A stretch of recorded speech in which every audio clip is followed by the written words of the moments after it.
listening to the Deep Purple Podcast, a fan podcast about one of the most legendary bands of all time, Deep Purple.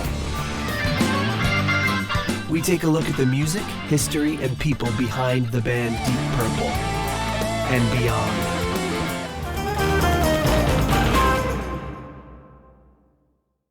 Welcome to the Deep Purple Podcast, the first and only podcast devoted to one of the greatest bands in rock history, Deep Purple. Today's episode is episode number 202, Deep Purple, first U.S. shows with Simon McBride.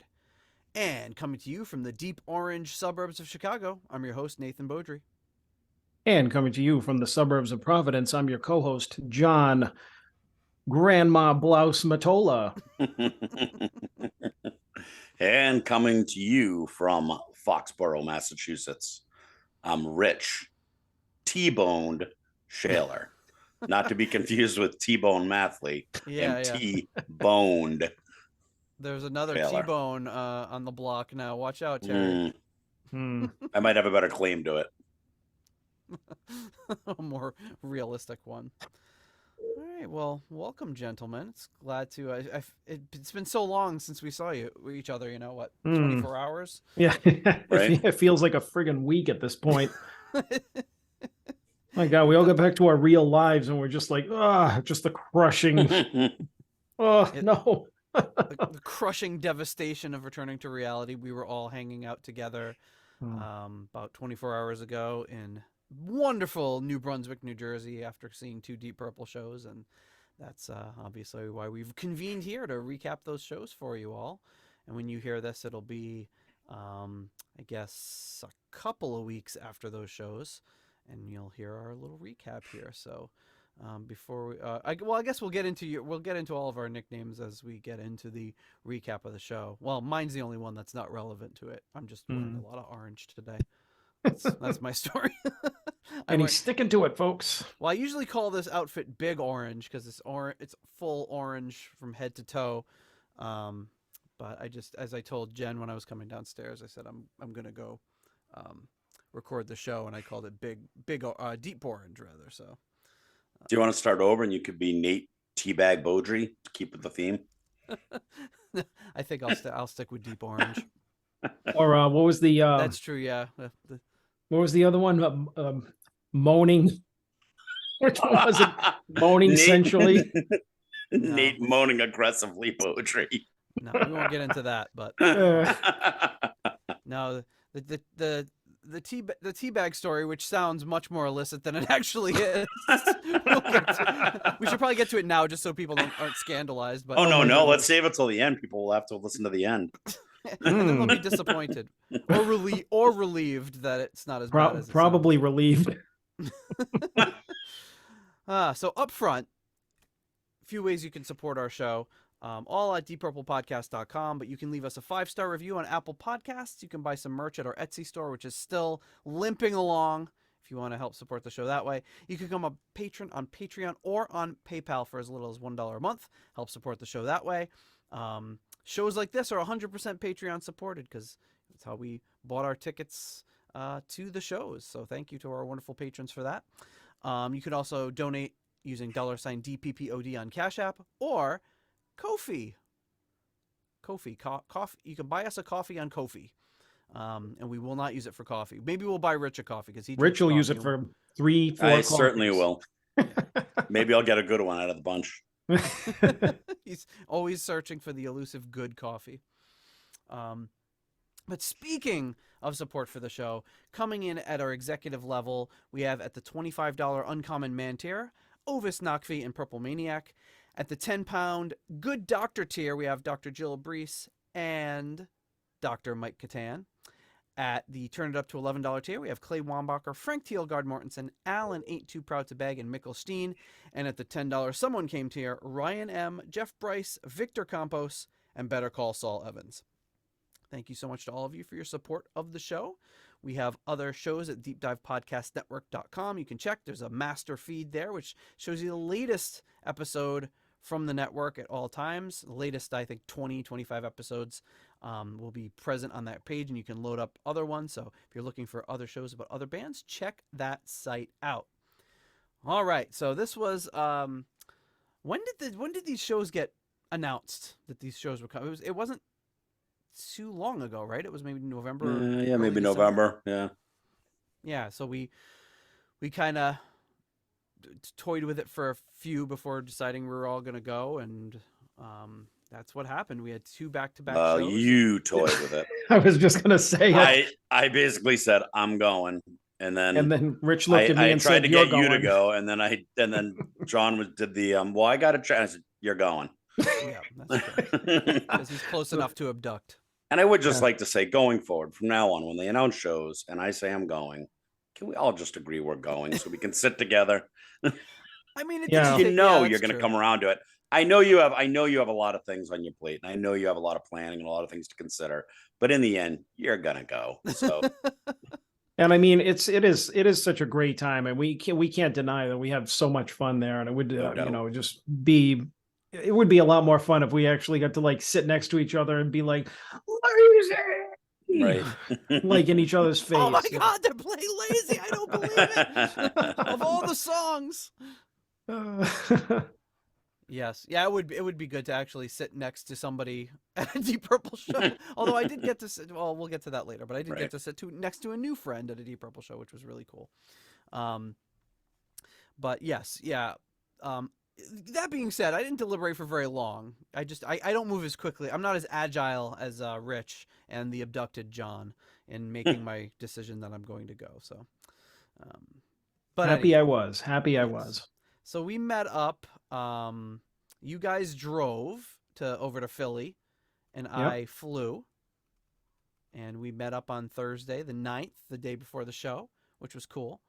As alluded to earlier with what Rich said on the flight, I woke up, I got packed, I got my kids to school, and then I immediately got picked up by a car, got to the airport. I was rushing around, so I didn't have time to have anything. I get on the flight, sit down, I'm like, this is my time to relax. The drink service came around. I ordered a hot tea. I got it, and I immediately spilled it all over the lady right beside me in the plane in one of the most embarrassing moments of my entire life. And she's like, it's hot. I'm like, I'm like, I wanted to like take it back, but there was just nothing you could do other than you at least blew on her. Is that better? Yeah, that probably would have made it 10 times worse. You're spitting all over me. And this would have been one thing if this were like at the end of the flight, but wasn't this like just at the beginning of it? Yeah, I mean, you reach. I mean, the flight is incredible. It's an hour and 20. I'm sorry. Was an hour and 20 minutes. Yeah, the flight was an hour and 20 minutes. So incredibly short flight. We basically get up to cruising altitude. You're there for like 30 minutes, and then you start your descent. So yeah, we get to cruising altitude. They give us the drinks, and I took like one sip of it. I put it down. It's a blur. I don't know how I did it, but I spilled it all over her. And she's like taking off her socks because her socks were all wet. There was like a computer in her bag. That was wet. And I was like giving her towels on my thumb. I'm like, I'm so sorry. And she was like absolutely as cool as you could possibly be about it, but still quite clearly quite annoyed with me as I'm no hard feelings, lady. I'm very sorry that I spilled this all over you. So, I said, I'm sorry. I feel like a jerk. I'm so sorry. I went and I grabbed a ton of napkins. I tried everything. And I had a pair of clean socks in my bag that I was like mulling over. Should I offer her these socks? But I mean, you could have always picked up some more at Kohl's with some new underwear when you landed. That was one of the few things we didn't repeat this year. Yeah, we did. Oh yeah, there were a lot of repeats from last year. We can definitely get into that as we go along. Yeah, I don't know if it would have made it worse if I offered her like socks, like some strange man giving you his socks. It probably would have been worse. So I just basically just sat there and tried to like shrink into nothing. And yeah, that's how my trip started. How did your guys' trip start? Was it better than that? Also, think of poor Nate. He didn't even get to have his tea. He had one sip, right. And he's like, "Ah, shit." I mean, I was pretty annoyed about that, but I'd say 99% it was embarrassment. I would have gladly spilled it all over my own lap and to have spared her that, and to spare myself the humiliation of doing that. It was a terrible experience. I don't recommend it. No, it was a pretty smooth trip, other than Rich getting 2 subpar coffees. I think we made it unscathed, didn't we? Yeah, and I think I took it all in pretty good spirit. I didn't let it ruin my day. The bad coffees, that is. Well, that's good. Yeah, but I I'm didn't growing as a person. Well, we'll get to that too. The ultimate yeah. test was later. But I didn't realize how, because Rich, you made this drive. What did you say? This was like your 5th time in a year or Yeah, something like doing 5th or this drive. 6th. Yep.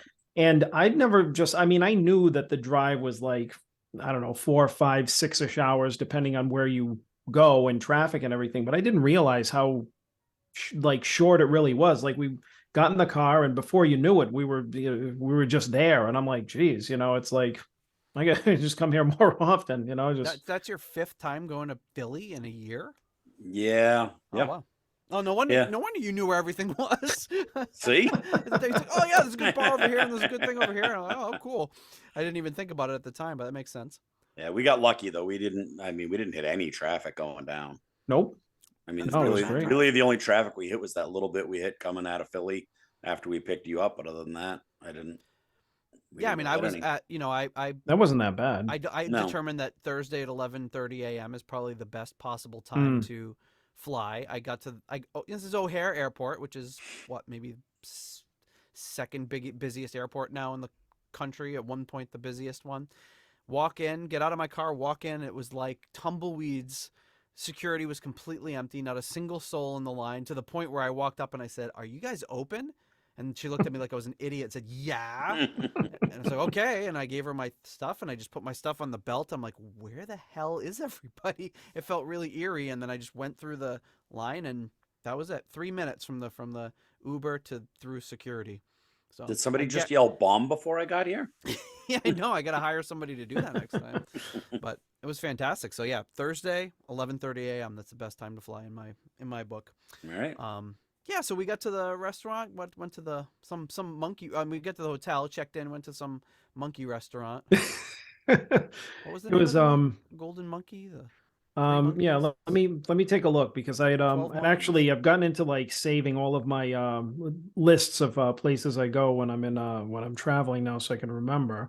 I know. So all I have in my notes is monkey restaurant. So yeah, the Three Monkeys Cafe. So Three you guys put Oh, me I in didn't even charge of- realize it was Three Monkeys. Then it applies to us. That's yeah, us. that's Yeah, very appropriate. Yeah. the three. Yeah, so that's what we'll have to change our text group to, the Three Monkeys instead of the Three Amigos. But yeah, so I've been found myself tasked with Rich just turns to me, he's like, find a restaurant.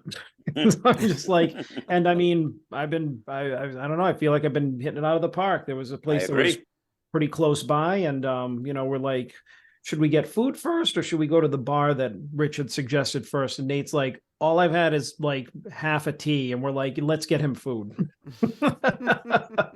Probably ended up being a solid decision. So it was it was a great little restaurant, good beer selection, great food, atmosphere. Yeah, it was good all around. 2 beers that I've been looking to find for like 10 Oh, years. yeah. Apparently they're more available now, so I was very happy about that.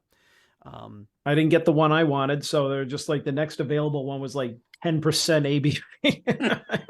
I was like, you had like 2 or 3 of them, or 2? already half in the bag before we left the restaurant. Yeah, but that was you got Golden Monkey, which is another monkey themed. Yeah, I love the what do you call it? The theme of the whole restaurant. They're like monkey calamari, monkey hot wings. It's everything had monkey in it. It was like monkey chicken pox pie. What makes it monkey calamari? I don't know. Okay. Banana peppers, maybe. There you go. Ooh, well done. It's a good idea. I think that's what it said on the menu. But either way, all right. Well, I was giving you credit for it. Oh well, maybe it didn't say it on the menu. But anyway, that's what I thought when I saw it. But anyways, yeah, it was a great meal, great first night there. Like I said, everything was really close. Like the hotel was about 20 minutes outside of downtown Philly, but about 10 minutes from the venue. But like we were probably roughly 10 minutes away from everything we went to when we were going to like dinner or bars or whatever. So yeah, and then we went to another bar and had a couple more drinks. And what did you say about your drink, the first drink you got, John? Which one? Remember you got the Jack and Coke. What did you say about it? Oh, I'm just like, oh, this is a weak ass drink. Rich flags down the server, and he's like, he says he wants another one, but he doesn't want it to be a weak ass drink. And I'm like, oh Jesus, that's I believe I said to quote him, he doesn't want it to be weak ass like the last one. And I'm like, great, she's gonna like spin at it or something now. Yeah, see how weak this is, asshole. Either that or it'd be like, oh yeah, take this, and they put a bunch of whiskey in it. But either way, it was but yeah, it was a nice place. They were doing like 80s trivia, so we're hearing a lot of like 80s music snippets and stuff. So it was pretty cool. Yeah, we crushed it on the heavy metal round. Too bad we weren't playing. I know. We probably could have done pretty well. Mm. Were you feeding answers to that other table? Yes. You were like, Theo. Well, they clearly had no clue. Yes. They were like Holy Diver, and they're like they're playing like Come On, Feel the Noise and all this stuff. Then they play Holy Diver, and the girls are looking at each other like, I don't know what this is. And Rich goes running over. It's like Holy Diver. Yeah, just to be clear, it wasn't like it was the next table over, but it was a big space. So you were actually like running over there to tell them. You weren't just whispering to the side. Yeah. All right, now nobody believes that story. Me running. That's not, He sauntered over. Yes. Yeah. But I would say we ended, as opposed to the last trip, we ended a pretty good note. Unfortunately, no Kermit dance from John. He seemed to be in full control of his faculties. Yes, I was. Unfortunately, after those first two beers, there was hope that the Kermit dance was coming. I was pretty sure those first two beers knocked you. He drank them like they were Bud Lights too. He was just like glug glug glug, like those are like 10% alcohol beers. Well, I mean, I was feeling pretty good because when I came back from the restroom for the second place, I was kind of dancing, and Rich leaned over. He goes, "Stop doing that." That is true. That is true. I do believe I said not in my cop bar. He goes, "Don't do that in here." But like, sorry. I think if we had met Ian Pace that night, you would have remembered it. Agreed. Yes. Oh yeah. Yeah. So that's good. So anyway, pretty low key first day. Next day we woke up, grabbed some breakfast at the first of many places called Liberty Bell. This was the Liberty Bell Diner. Right. And which again I found, and I'm just like, you know what? We just want a breakfast place. It was close by, didn't have a wait. It was at Liberty Bell. It's like, all right, let's do it. So went in there, looked pretty good. And then the waitress came over. Who wants to tackle that one? I don't know. Well, John and I were both terrified. Even Rich was terrified of her. Oh, Rich was trying to. I was just worried I was going to find out we were related. But yeah, she was just not having it. She just came over. She's just like, "What do you want?" It's just like, oh shit. And there was like no hint of like any kind of a whimsy or that it was an act. Like Rich detected an act, but we're looking. I'm like, I don't know. At first, I'm like, I think she's just really pissed off. When she swore at us, I'm like, all right, so this lady's no joke. Well, I mean, it wasn't like she's an old lady either. I mean, she's probably in her 20s, right? Yeah. But she, 30s at least. She had like the air of someone like, I've been doing this for 60 years, you know. But she was like 29, 30 or something like that. But she's just like, what do you want? You gotta admire her for being that jaded, that young. Like that's actually quite an accomplishment. Well, I mean, I think that's also, we're talking, there's a lot of Philly in that, you know. Yeah. She is definitely a Philly girl. I mean, should also fit in like Riviera, Mass, drinking PBR talls, you know, on the weekend, smoking a pack of Marlboros. But she was very annoyed with you and your order. I can't remember what it was. Well, because it wasn't like mine was way out there either. I think I just... What, you or me? Well, she started with me. She wasn't happy with me at first. And I don't even think mine was that complicated. Oh, I know what it was. It was the iced coffee. Because I said, iced coffee. And she goes, I can make one. And I can pour, coffee over ice. I said, no, I'll just have hot coffee. And she didn't like that. And she was like, this isn't fucking Starbucks or something. Yeah, something like that. Right. She said, this isn't Starbucks, my guy, or something like that. Yeah. Right. And I'm like, wow, Rich has found a challenge. So then she goes over to John, and John's getting a little, like, you could see he's like, because I'm just like, I want a fried egg sandwich. It was on the menu. She's like, all right, it's bread and an egg. That's it? That's all you want? And I'm like, oh, nothing else comes with it? She goes, if you want, and I'm like, oh, fuck. And so I'm just like trying to figure it out. I'm like, this, that. And then and I said, at first I said English muffin. And when she ended off, she goes, on a roll. And I was like too afraid to say anything. So I'm like, yeah, a roll's good. So it was still fine, but I mean, she was just like, she must have had enough people that had ordered that they thought there was more, and she was just like, yeah, it's an egg and bread. That's all you want? And I'm like, I don't know. No. I don't know. Wait, whatever you want me to have. So, Yeah. so the whole time you guys are ordering, I was like, this is gonna be a problem. So I'm rehearsing my order like in my head.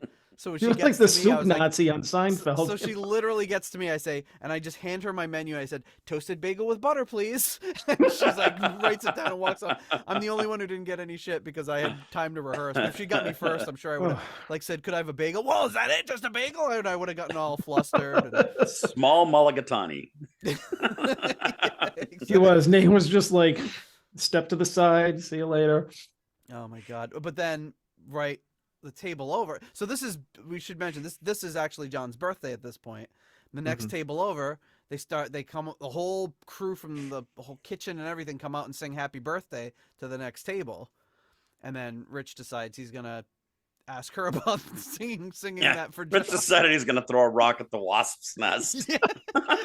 Rich is like, well, this looks like something that she'd really enjoy being brought up. I'll tell her that's John's birthday. Great. Thanks. And then she started cursing a little bit more. Right. Yeah.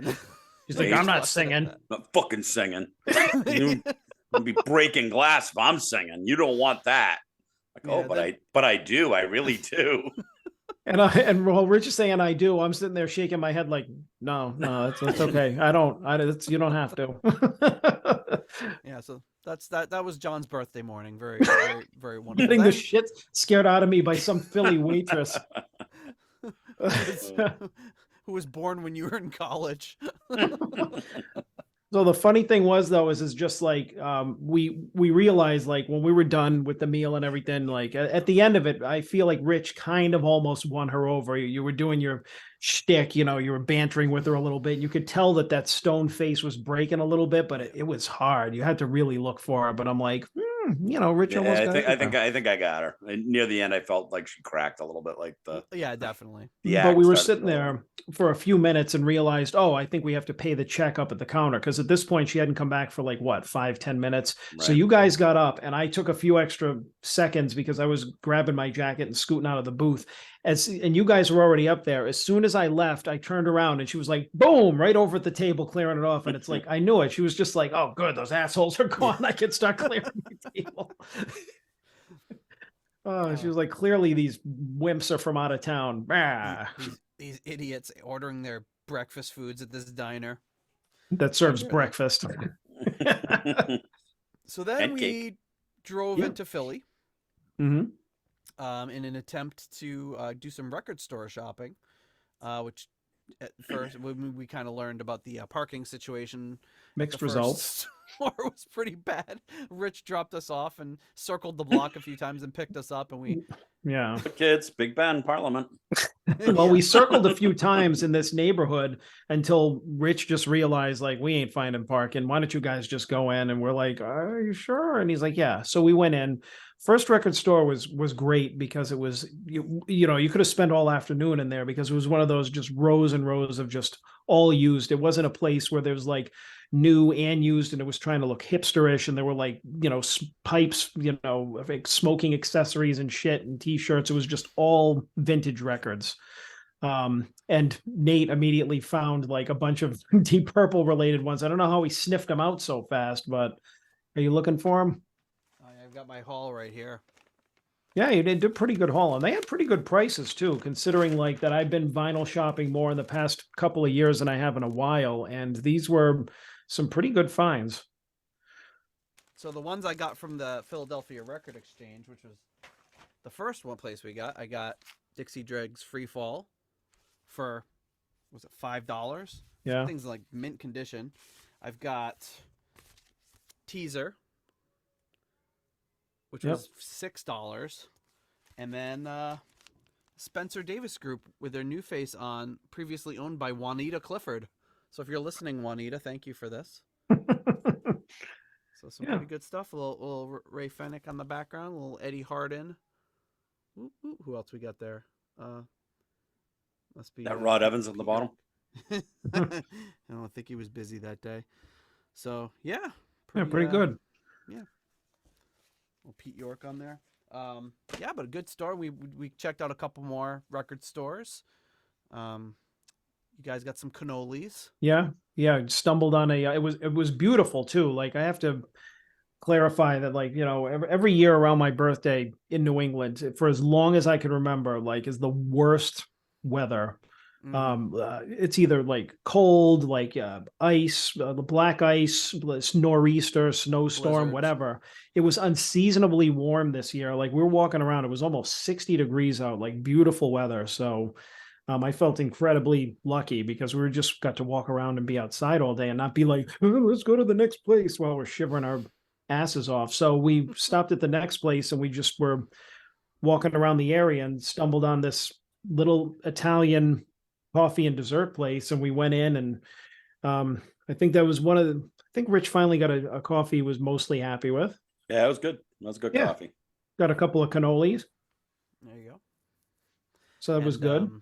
And John commented that, you know, you always know it's a good Italian place when you have 8 Italian guys sitting around in the front, just hanging out, having coffee and speaking Italian, cannolis and stuff, speaking Italian. Then I pointed out that I was pretty sure they were Ukrainian or Russian. Yes. I was like, I don't think those guys were Italian. Either way, they weren't speaking English. So it was, exactly. You know, had a very authentic vibe. The place was really good though. The way they had it set up and like even the product they had, like if they didn't make the cannoli shells there, they definitely got them somewhere local because it was really good. That was good. Yeah. So then what was was it 4th Street or no, South Street? South Street. So South Street, we got there and just determined that it's the sex shop capital of the Northeast, which I've been there a few times, but I don't remember. I've been to Philly, I should say, a few times. I just don't remember. I must not have been down South Street because I can't imagine that's a new phenomenon. Corner of South and Coverdale. I mean, I've been there before, like years ago, and everybody's like, I just remember I've been there like probably like 15 plus years ago. And when I went down there, the friends I was going with, I remember them describing it as the kind of like, this is like the East Side or the Bohemian Street or whatever the street is that has all of like the quirky shops and things like that on it. I don't remember it being like that. It was mostly like you would find the record stores and the thrift shops and the vintage places and all that kind of stuff. And walking there the other day, we was like every other shop was like a friggin' erotica shop. And we're just like, what is it with this place and sex? Yeah, I think we invoked JLT a few times. Hey, anybody out there like having sex?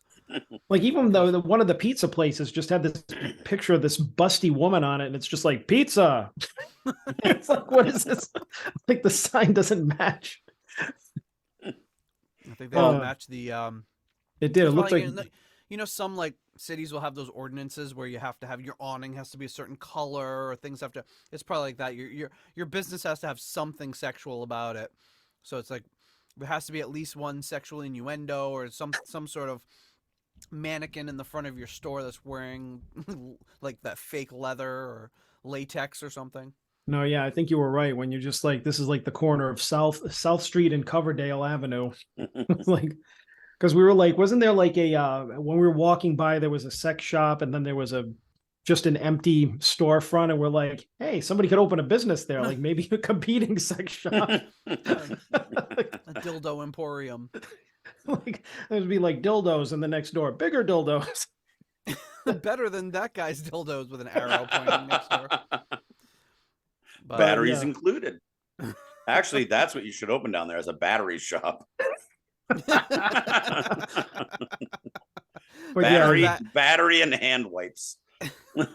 But we're at one point we were walking by and we passed like our 4th or 5th shop, and one of you was just like, oh, that reminds me, I got to shop for Valentine's Day. Oh. But yeah, but still, maybe not the best place to take the kids, but it was a good there. But also there were a lot of on that street too, vintage stores. We went into. We got a couple of other records. Yeah. There was we went to a cool record store, and there was another kind of a vintage store, and that's where you found this Gary Moore album. So I was looking for only Deep Purple related stuff, so we got Ian Paice, Don Airey, Neil Maury on that one, and then I just saw peeking out from behind display, I just saw Tony Ashton's name on this record, so I picked it up, and it's Jerry Lee Lewis live in London, and it's got this long list of people, but a lot of Deep Purple connections: John Gustafson, Tony Ashton, Matthew Fisher, Rory Gallagher, Albert Lee, Alvin Lee, Peter Robinson. The list goes on and on. For $3, all these records were super cheap. Yeah, you got some really good deals. One of the stores we went to had like the $35, $45 records, so we kind of didn't buy anything there. But I think I spent like $25 on records and got 5 records that probably would have cost me maybe $125 on Discogs. So yeah, that's not bad. Yeah, I'm happy. So anyway, we got some cheesesteaks. It was the only cheesesteaks of the trip. Yeah, they were pretty good. Pretty good. Got back to the hotel, got ready to go, and got ready to actually go see Deep Purple for real.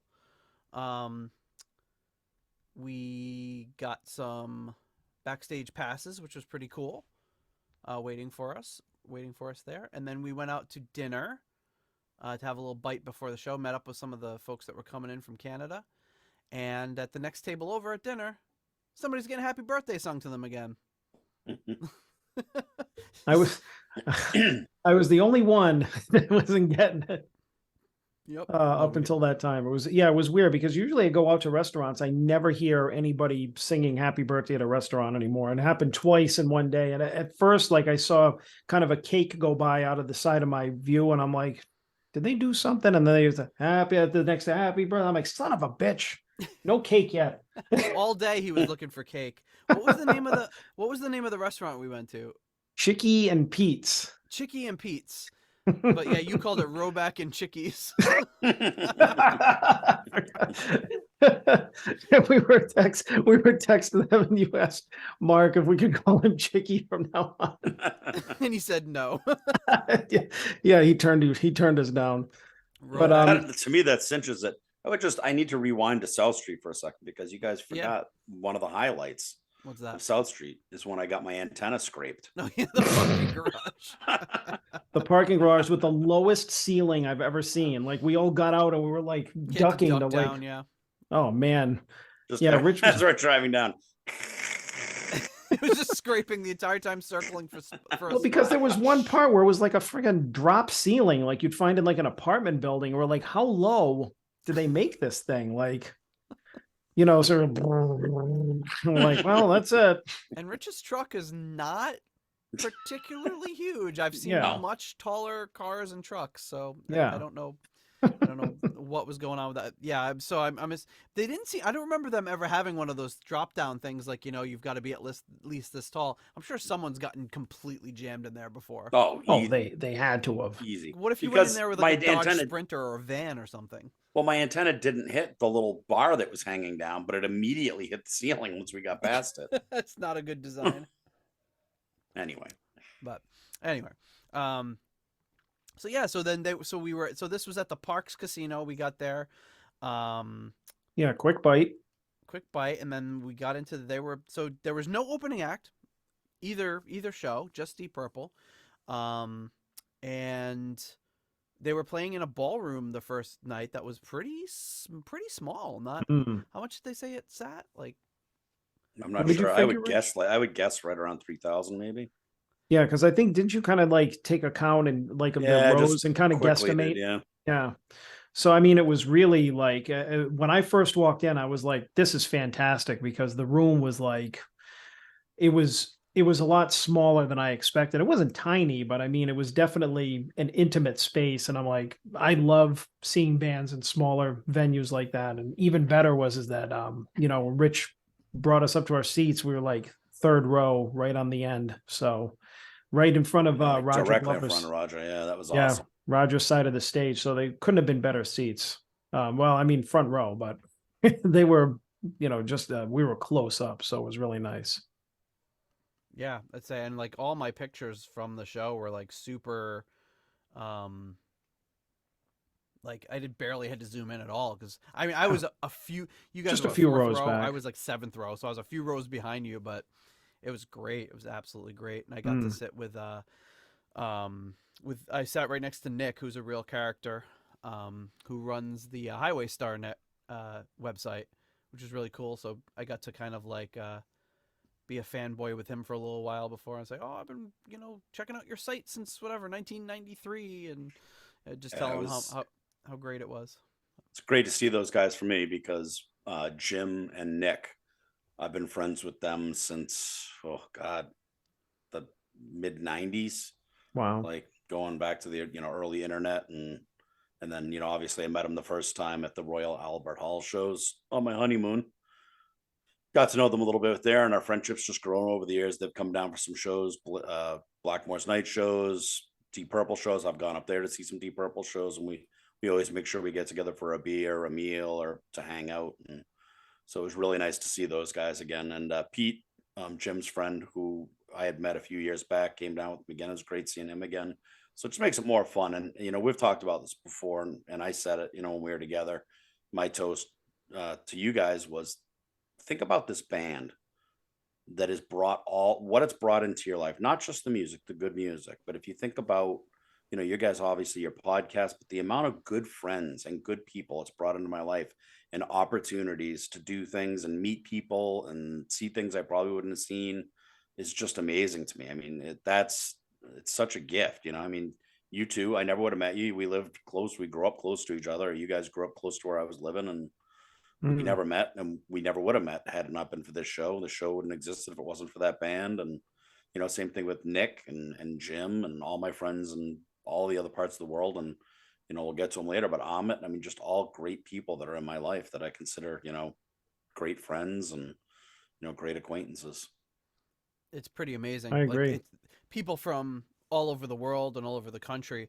But like you just said, like you live like 20 minutes away from us. We even went to some of the same shows with you, and not even knowing 25 years ago or whatever. I mean, we were even talking about how like even years later, before we started the podcast, Rich and I almost were again at the Strand at the same time at the Glenn Hughes show, except I don't think you went to that one, but you were gonna go. Right. And it's like, I would like imagine that if we were like 20 something odd or 30 years later, we were at the same show in the same place again, like a year before we actually met, which would be like nuts, I mean, it stands to reason that we'd be at all those shows, but it's just funny that you could be so close, not realize it, and then later, strike up a friendship. Well, literally any time John's seen Deep Purple or you, Nate, in this area, or even New York or New Jersey, I was probably there. So.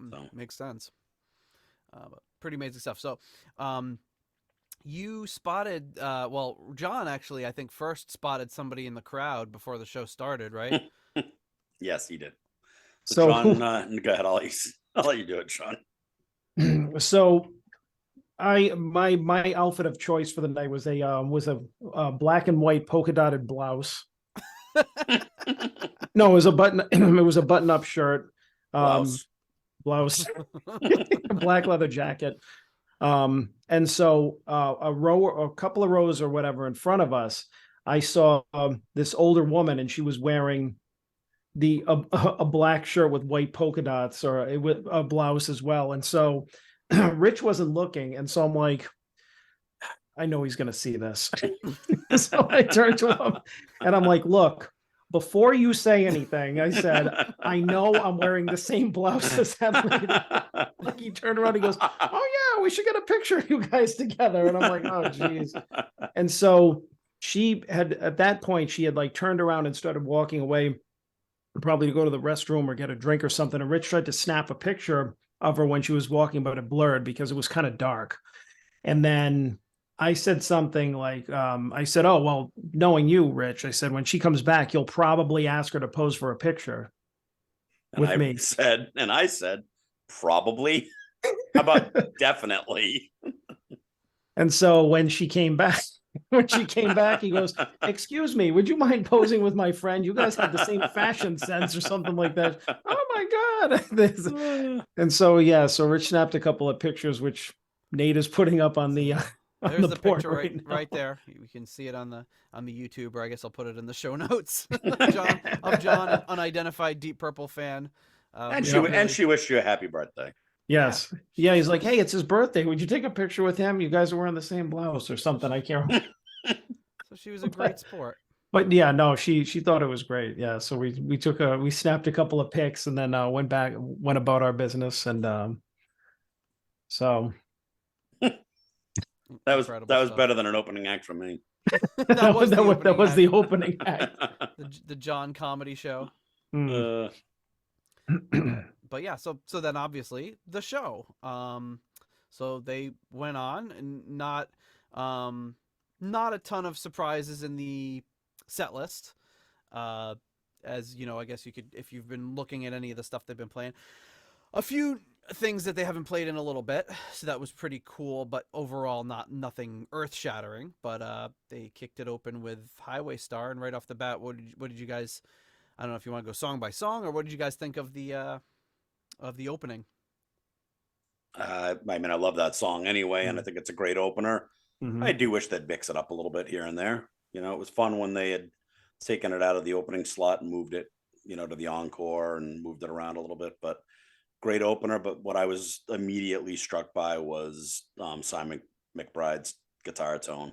Mm-hmm. It's so drastically different than Steve Morse's that it just added a whole different element to the band. They just seemed heavier. It had more drive. I'm not even sure how to, I just kept calling it bite. Like all the songs had more bite to them. And McBride stayed almost completely religiously, pegged to the way Blackmore played the solo, which was kind of cool. Don't get me, I loved that Steve Morse added his stuff to it and everything, and I have no problem with that. But it was kind of neat to hear the solo done exactly like it is on the album, and just with such precision. Yeah, they sounded great. I also I watched a few of the videos with Simon on YouTube that since he's joined the band, and been really impressed. But when it's the difference between looking at it on your phone on YouTube or on your computer, and world of difference. Seeing it in person is just like, wow. No, I agree. Because wasn't there one, I can't remember, just to give a quick example of one of you guys had pulled up something from the show the night before, and when we heard it, it didn't sound as good recorded. And I think that's just because you have to be there. You have to be in the experience. It's not like it wasn't bad, but I think it was like during Gillan's like vocals, which, I mean, Gillan was amazing. But I think that, the translation from that onto if you record it off your phone or on your recorder or something like that, it's going to lose a little something. And that's why you can't really go by that. You have to really be there. Especially to experience like the way that Simon was playing the songs, because I felt the same way Rich did immediately. I was like, wow, like this is such a great, like a biting, I think was a word that I was thinking too. It just really cut through.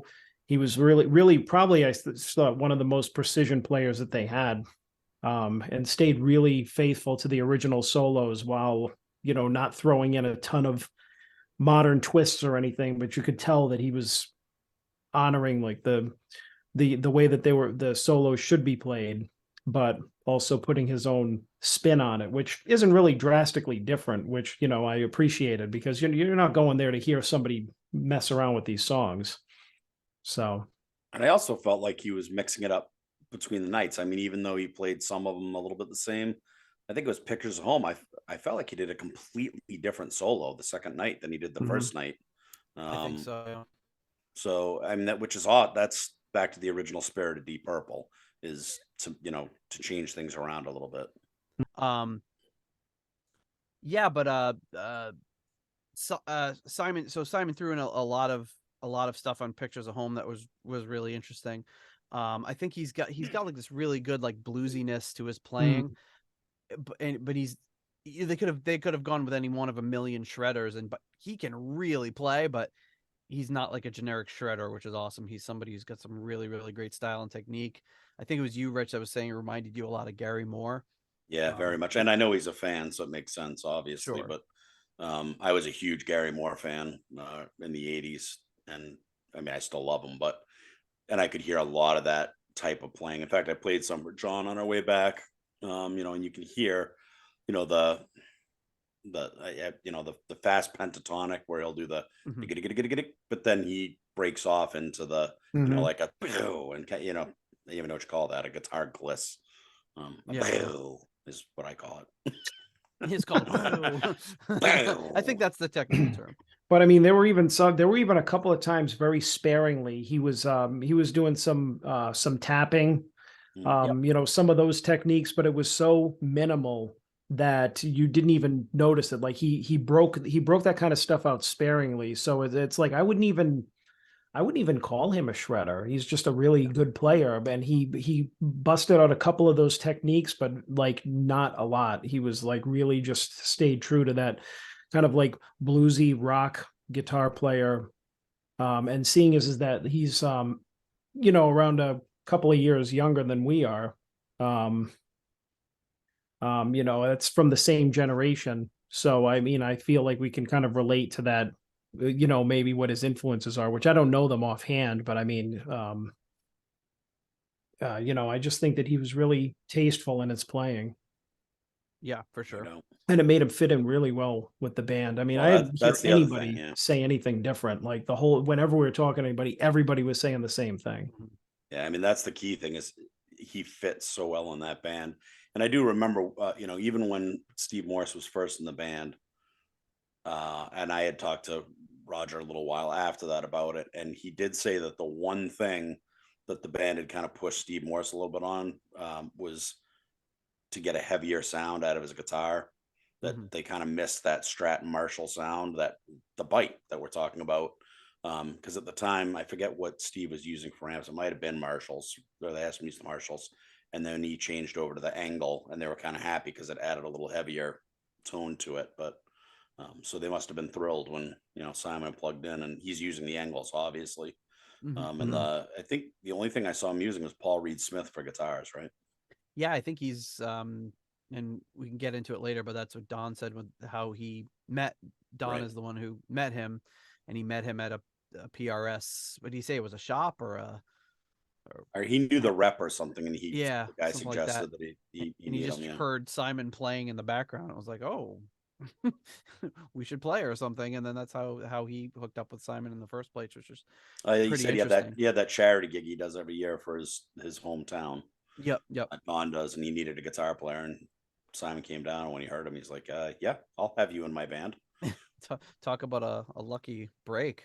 I mean, obviously Simon's immensely talented, but you need a little bit of luck to fall in there too, and just the fact that he was there in the right time at the right moment, that's awesome. Because I'm sure there are lots of great guitar players that the guys in Deep Purple have never heard. Yes. and they could probably have their pick of just about anybody. So it's amazing. It's great that they were able to find him. So then they did No Need to Shout, which I've never heard them do live, from Whoosh, and that was interesting. What did you guys think of that song? I liked it way better live than I do on the album. Not one of my favorites on the album, but it did have kind of a nice groove live, and the solos he was doing were added to it quite a bit. Both Don and Simon solos were great. I thought it was interesting they chose that one, and they had a lot of visuals on that one where it was like a picture of Gillan with an X across his mouth, or a picture like they're flashing on the screen, which I thought was kind of interesting. It was pretty good. Then they went into Nothing at All. That was really good. Yeah. And I think we all kind of looked at each other and kind of agreed, like almost without saying it, almost like Simon's playing on it even better than the album. It's really kind of took it to the next level, because it's a hard song to play. I'm just like, I still can't figure out what the hell is even going on in that song. Like, how do you even play that? But he seemed to play it pretty effortlessly. Yeah, no, it was great. I mean, especially considering that what was in my mind was the shows last year when Morse seemed to be struggling with it a little bit, understandably so. You are like, okay, we're breaking out this really seems to be, like you said, a complex and demanding guitar part to play for like the pre-verse or whatever you want to call it, the melody.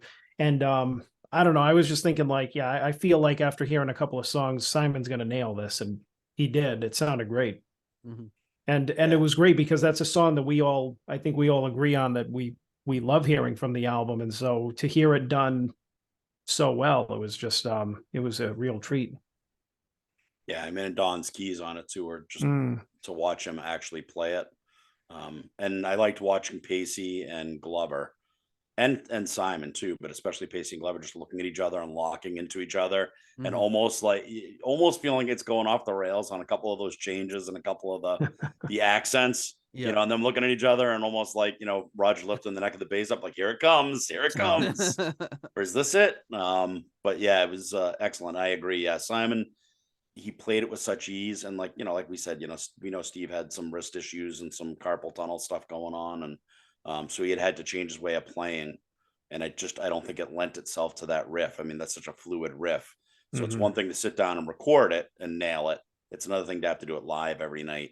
And you know, I think Simon still has that ability to use the old style that Steve uses or used, and it allows him to play it with that same fluidity. And he was adding to it a little bit too, I felt. But yeah, I think it made that song much better live, just having that real precision, because it felt slightly sloppy in Florida, and I didn't get that this time. I felt like they just nailed it. Yep, I agree. Then they went into Uncommon Man, and love it. So what do you think of Simon's playing on that one, like especially the intro in particular? Yeah, he did a lot with the intro. I was actually I wasn't expecting that, because I didn't go into this listening to really any of the shows that they had played with him. So I'm glad that I went in fresh. But I always love the intro to this song, and it's very quiet, very kind of emotional, and he brought it up. He did some wild soloing over it. He really extended it out. And I thought that was really cool, because he got to show off a little bit, you know, his just have kind of a spotlight. Although I know we're talking a ton about Simon during this one, but how can you not? You know, I mean, it's like I was actually kind of surprised, to veer off for a second, how much he was featured in the show, being like, you know, the new guy. I mean, he took center stage a lot, and he got a lot of extended solos, and I'm just like, the other guys are probably like, yeah, we know he's good, we're not going to put a leash on him. And then of course, like just the rest of the song in general was great. I mean, Gillan sounded great. I love Don's keyboard in that. It's like, it's just, every time I hear it, like live especially, it's just so powerful. It's a great song in general. I love it on the album and live, but live, it's just like when you had dun dun dun dun dun dun dun dun. It's like it hits you like a Mack truck. So it's like so good. One of my favorites. Yeah, to be contrary, I mean, I like it on the album. I don't love it. That keyboard sound just doesn't do it for me. That fake horn section, like, I don't know, I just think of like Camelot kind of sound. I mean, usually I don't, but I wish it was something else. I like the melody of it, but I just feel like, I don't know, maybe even it was just the Hammond or something else more powerful. I don't know, but that's, you know, that's the song. I mean, he plays it like he plays it on the album. But as far as Simon on that, I liked what he did. He's an incredible player. I was impressed by it, but he's such a melodic player. He has such a melodic sensibility and Steve Morse blows him out of the water when it comes to the volume swells, the volume control. I mean, Simon can do it, but Steve Morse is just, you know, next level to anybody. His pinky never leaves that. Yeah, I mean, yeah, like, I agree. I did miss that part of a little bit. The volume swells. I would have liked those a little bit more during the intro. But yeah, and I mean, Simon did them, and they were good. I mean, they were good, very good, just not Steve Morse level. So I almost wish he just made it his own and played more melodically. And although I liked when he kind of rocked it up and he did like the, you know, the screeches and stuff, like just because it changed it up. The other part of me is kind of like, I wonder what he could do if he just played melodically over this whole thing. You know, and even made it his own. I don't know. That's just me. You guys seem to like the fact that he did the other stuff too, but I don't feel that intro lends itself to the fast playing and the loud, you know, guitar screeches, and that didn't work for me as much. I mean, I liked it because it was something. I'm sorry, Nate. I liked it because it was a little something different. But I mean, I agree. I would have preferred it to be maybe closer to the original. But Yeah, even if it wasn't the original. I figure he started off with the original and kind of threw in his own little flourishes. I think it's a hard thing to duplicate, you know, a one-for-one duplication of. But I enjoyed the intro of it. And it really kind of featured him. It was almost more like if you treat the intro to, you know, is it the intro to Uncommon Man or is it a guitar solo? If you treat it like it's a guitar solo rather than the intro, this is his version of the guitar solo, and then it goes right into the song, versus trying to do exactly what Steve did. Which is sort of the point I'm trying to make, is that's what I wish he had done more. Yeah. Is just made it. I don't care if he did anything from the original album, or, you know, because nobody's going to know it anyway, except for the diehard fans. Just completely make it your own, write your own melody over it, write your own, you know what I mean? Just make it your own. But it is what it is. And it was still great. Don't get me wrong. Yeah. And you know, we didn't mention it during No Need to Shout. And I think he did it again here, but one of the things that really made me happy was to hear him sing. You know, I mean, he did very limited singing, and, you know, Gillan was holding the mic and Raj jumped in too on No Need to Shout, but I like that. I think it adds a whole another dimension. I mean, because Gillan often does those dual vocals, that slightly off harmony, that dissonant harmony, and it's always lacking when they do those songs live. Like, I'm looking for it because Gillan has to pick obviously one or the other. But Simon matched one of them. When as soon as he did it, I was like, whoa, that's awesome. Like, give that boy a microphone. Yeah, and Simon's a really good singer too. Yeah. So but yeah, I don't know. Has there been another mic stand on stage since like Mark IV? Yeah. During the Perpendicular and maybe during Abandoned, they had a dual mic stand. So it came up and it had two mics, and Steve and Roger would sing on Sometimes I Feel Like Screaming. Yeah. But yeah, it just feels like it's not what they're going for, but I think they could do a lot with it.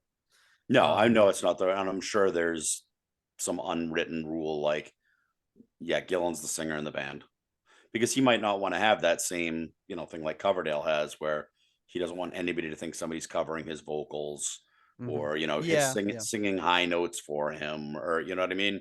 Like, he'd rather stand or fall on his own as a singer than I mean, I'm just guessing, but you know, he seems like a prideful guy when it comes to his vocals. I know in the past they've suggested dropping the key on songs, and he's said absolutely not. Yeah, which could inform how they pick what songs are going on the set list. You know, there's some songs that he's going to be able to do, and some songs he won't. But honestly, some of those, if you dropped them a half a step, they'd be so much more comfortable in him, and nobody would know. Oh God, no. Just tune the guitars down a half step. Nobody would even know. Yeah, some musical genius in the audience would be like, oh, I think this is F sharp.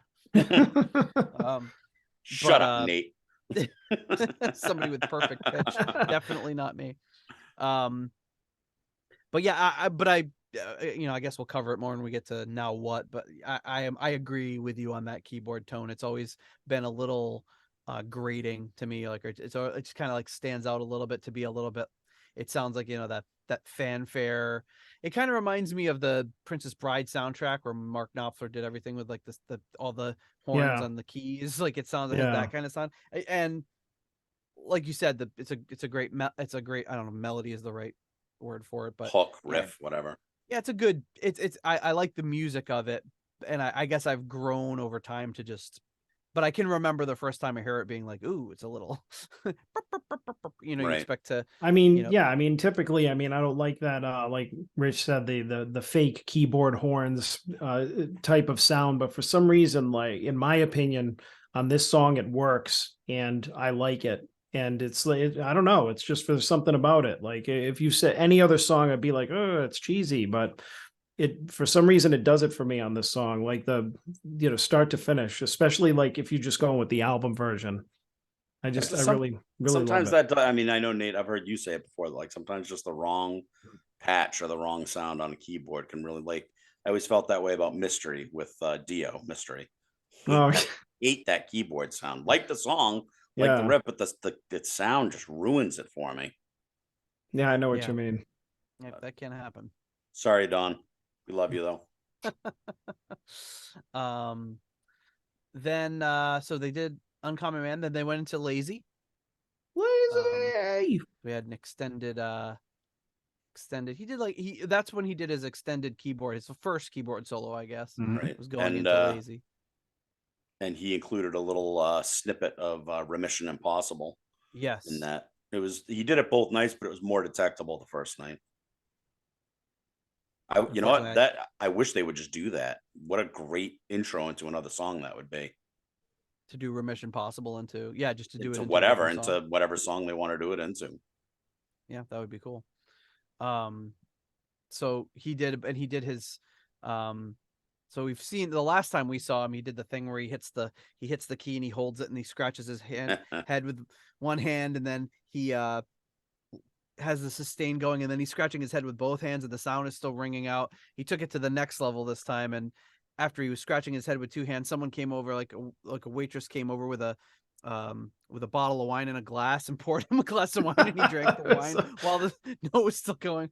Which is, he's probably been doing that, that joke for like who knows? He's probably doing it all through Europe, and we just hadn't seen it, but it was new and fresh to me, so I had a pretty good laugh when he did that. The crowd, it was well received by the crowd too. Yes, it was hilarious. Well, I think what happened was it just wasn't a person coming over. I don't know if it was the first or the second night that we saw, but it was a guy dressed up like a butler. Yeah, like literally he came over, and that's what made it funnier to me is because he came over, poured him a glass of wine, he drank it, and then he's looking around, and then he looks at the audience like, oh, that's right, I gotta get back to playing the solo. Like he forgot. Oh yeah, I'm playing a concert.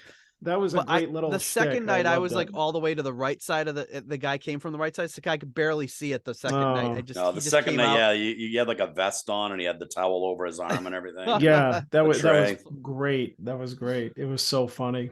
Yeah, that was good. And then they did Lazy. I think that was probably the longest song of the set. Probably often is. Such a great version too, though. Yeah, Simon's playing is perfect for that song.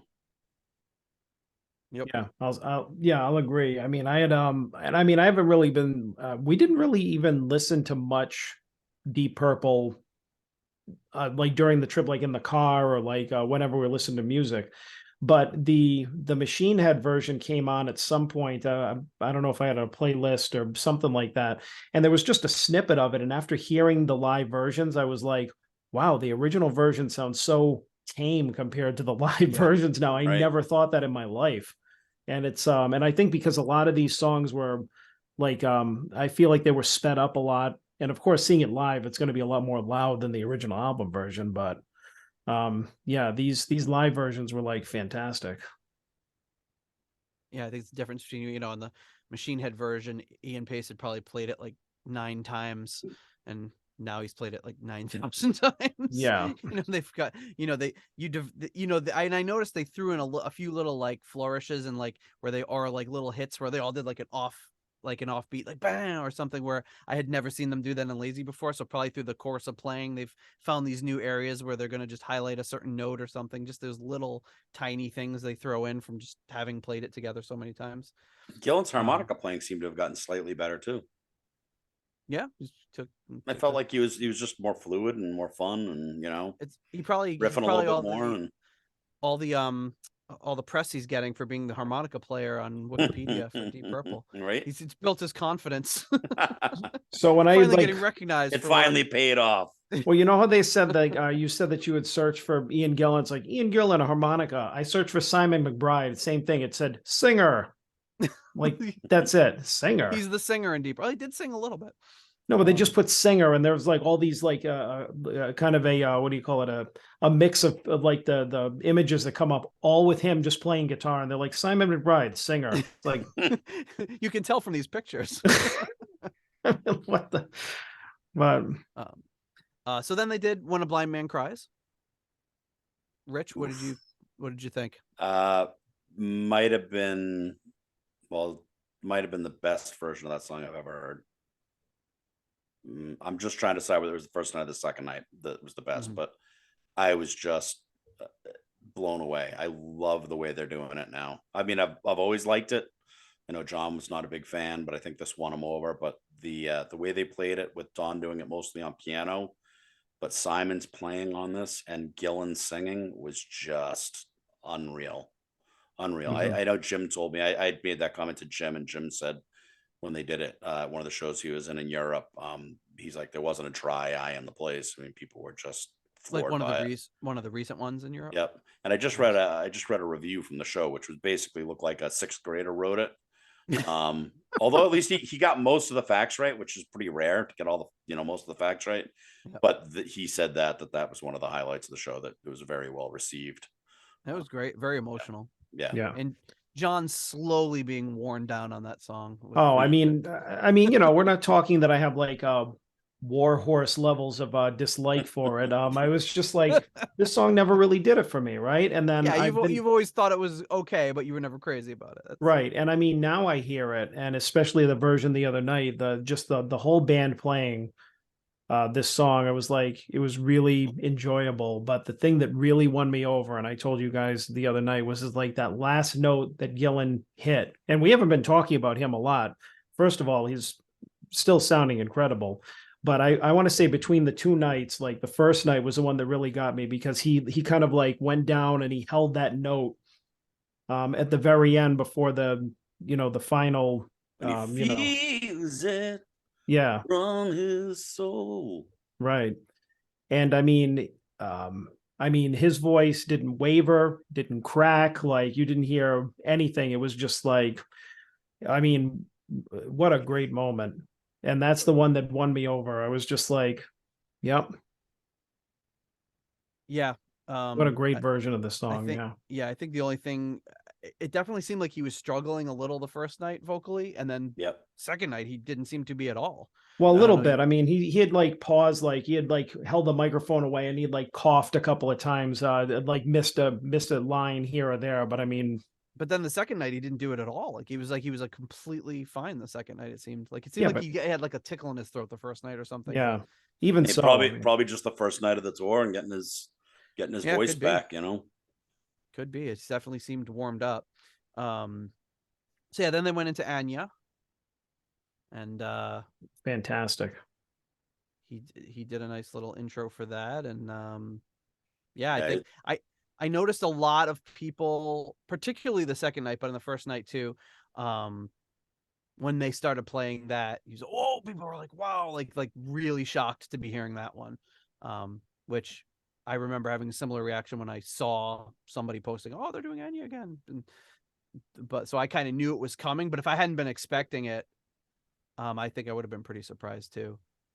No, that was one of those where Simon's guitar really added to it, because he made that song really heavy, because the part where you go dun dun dun dun dun dun dun, he really muted and chugged on those notes, and it was like it added a whole other feel to the song.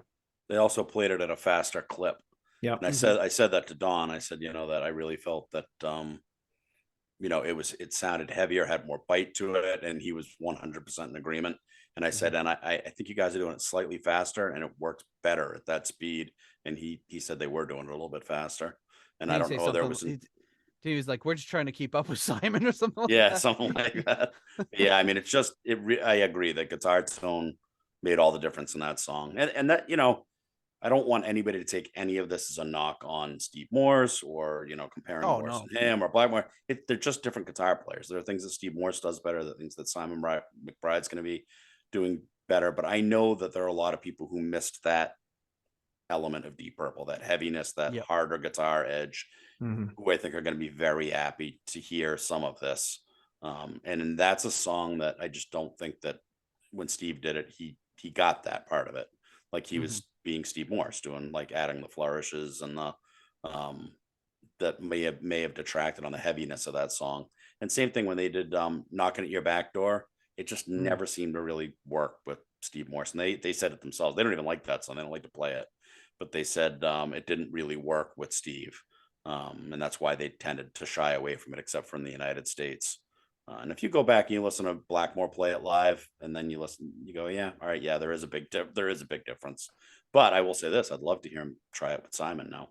Oh, I would love to hear that live. So then Don did his, proper keyboard solo, I guess, maybe a lengthier one. The second part, which was Going Into Perfect Strangers. This was the one where he gets a little bit more avant-garde, brings in more Moog stuff, and the bell that he bong bong, and he's like, he's doing all this crazy avant-garde stuff, which is awesome. I mean, he ended it the same, but at least he mixed it up a little bit because he's been kind of doing the same solo for a very long time. The Star Wars or the Superman and stuff. Like, I was glad to see he mixed it up a little bit. I mean, not crazy, but at least a little bit, kept it interesting. And I think that was the one. I think it was the second night he threw in a little Mr. Crowley on that. Yeah, keyboard he did. Solo. I don't think he did the first time. Well, if he did, I missed. He did. It was, you got to listen for it. Like, he just does little bits and pieces of it. Yeah, it was more discernible the second night. And the first night he did God Bless America. Yeah, because we were in Philly. And the second night he did Born in the USA, right? Was that what I leaned over and said to you? I think so. Yeah. I feel like every time I listen back to it, you pick up, because he never throws in a ton of it. He just throws in a few little, like half a bar here. And well, he was doing it very grand piano, like it was a classical, like boom, bum, bum, bum, bum, bum. Yeah. Then, of course, ends it by going straight into Perfect Strangers, which is awesome. What do you guys think of that version? I felt like I don't know if I was wrong or not, but I feel like was that song, did it sound to you guys like it was tuned down a little bit, or maybe my ear was expecting to hear something else? But both nights I was listening to it, and like when the riff kicked in, when the guitar kicked in, I'm like, this sounds like a half step or a step lower. But I don't know if that was just me. Not that there was anything wrong with it, but it actually made it sound heavier. So I did not notice. But it was good. I didn't either, but was that the song where I think the second night Don might have played the wrong note, which he never does, ever, ever. And so that's why it stood out. And he kind of laughed and smiled. And that would probably account for it, because he probably has to transpose it. And he might have just forgot to transpose it. But regardless, I thought it sounded great. And again, that the heavier Simon McBride's heavier guitar tone, and he plays it a little more straightforward. Obviously, Steve, I do like the stuff that Steve added, though, like the little whammy bar stuff and everything. I've kind of gotten used to that, like hearing that now. And when I don't, it almost feels like it's missing. Yeah. Then a lot of these songs just kind of really blended right into each other. I think they went pretty much straight from that right into Space Truckin'. Again, no, not a huge curveball in the set list. No. I mean, it's one I wish they would dump, because Gillan doesn't sing it very well.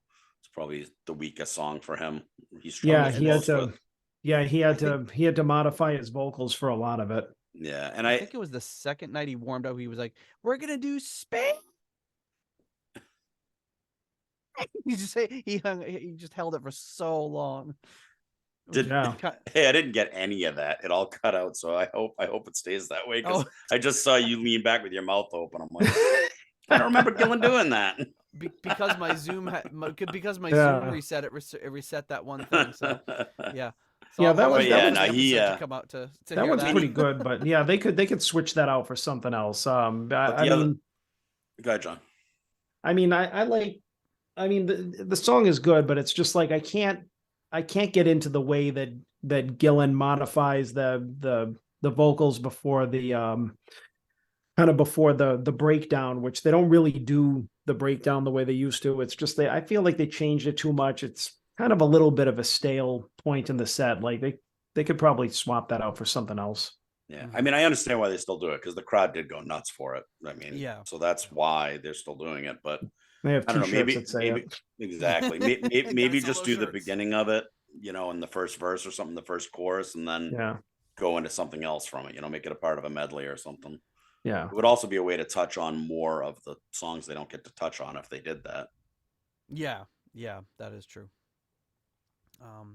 And then the only thing that kind of surprised me is then they went right into Smoke on the Water before the encore.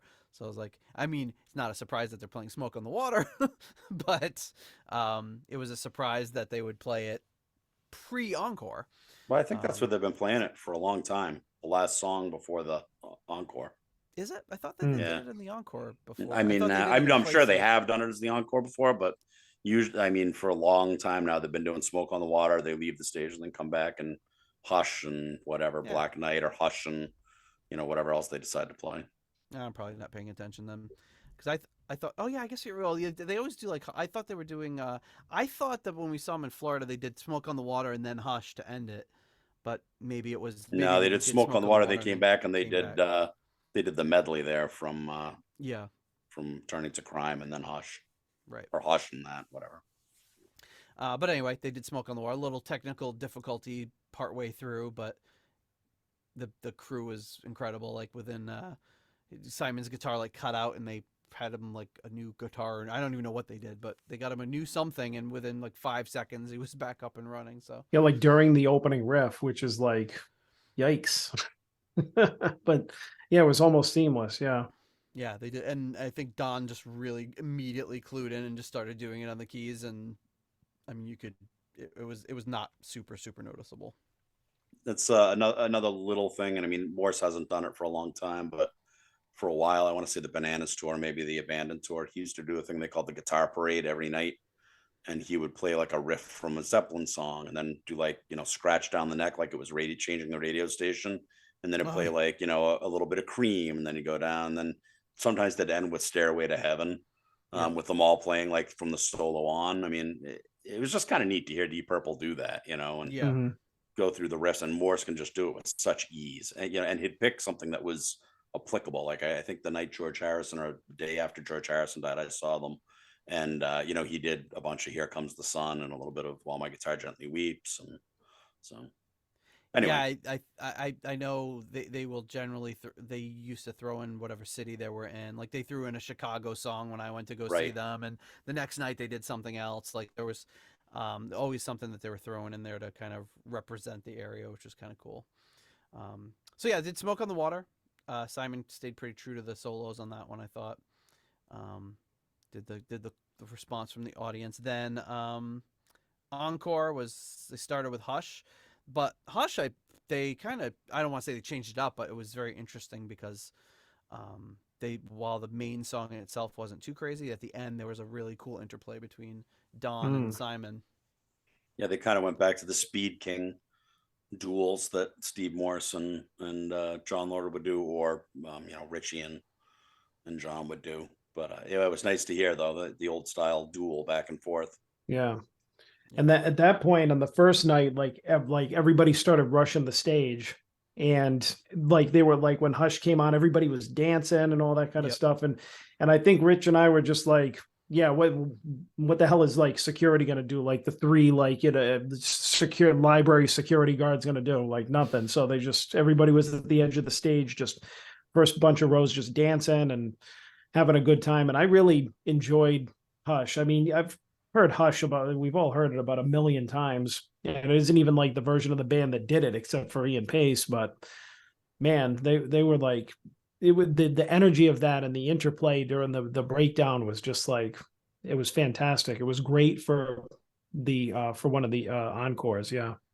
You're forgetting the 88 remake, John, of Hush.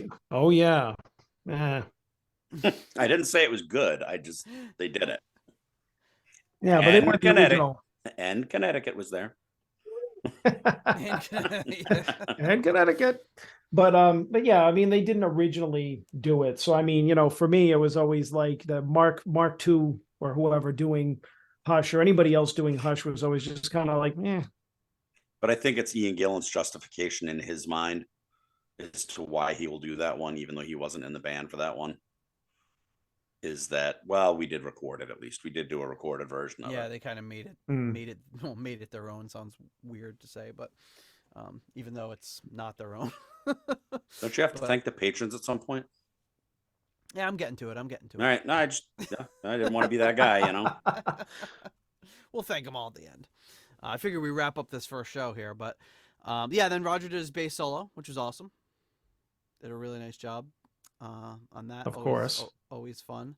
I love the tone he gets out of his bass. It's just that Vigier. It was a Vigier bass, which they've closed up shop. They're out of business. They're not making Really? basses anymore. So yeah, so those basses are probably pretty valuable. I think they closed their business down like I don't know, I'd say within the last 6 months or a year. So that stinks because that's where he gets free basses. not anymore.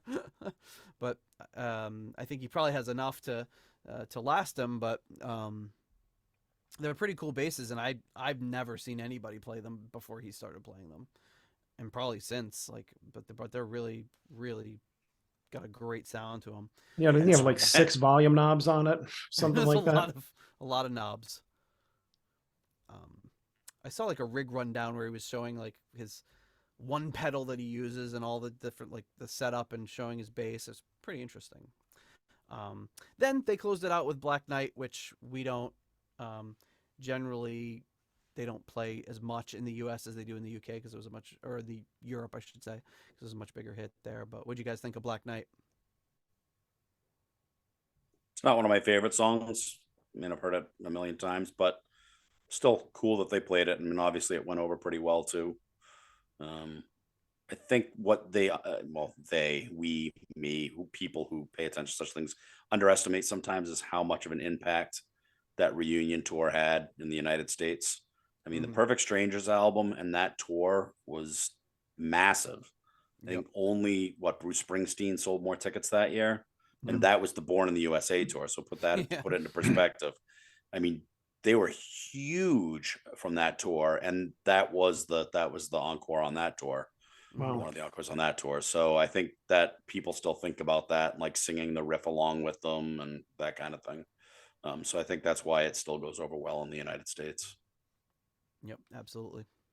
I liked Simon's I don't know if they played it with Morse or not, but I like Simon kind of going back to the original kind of feel of the solo, like really laying on that whammy bar.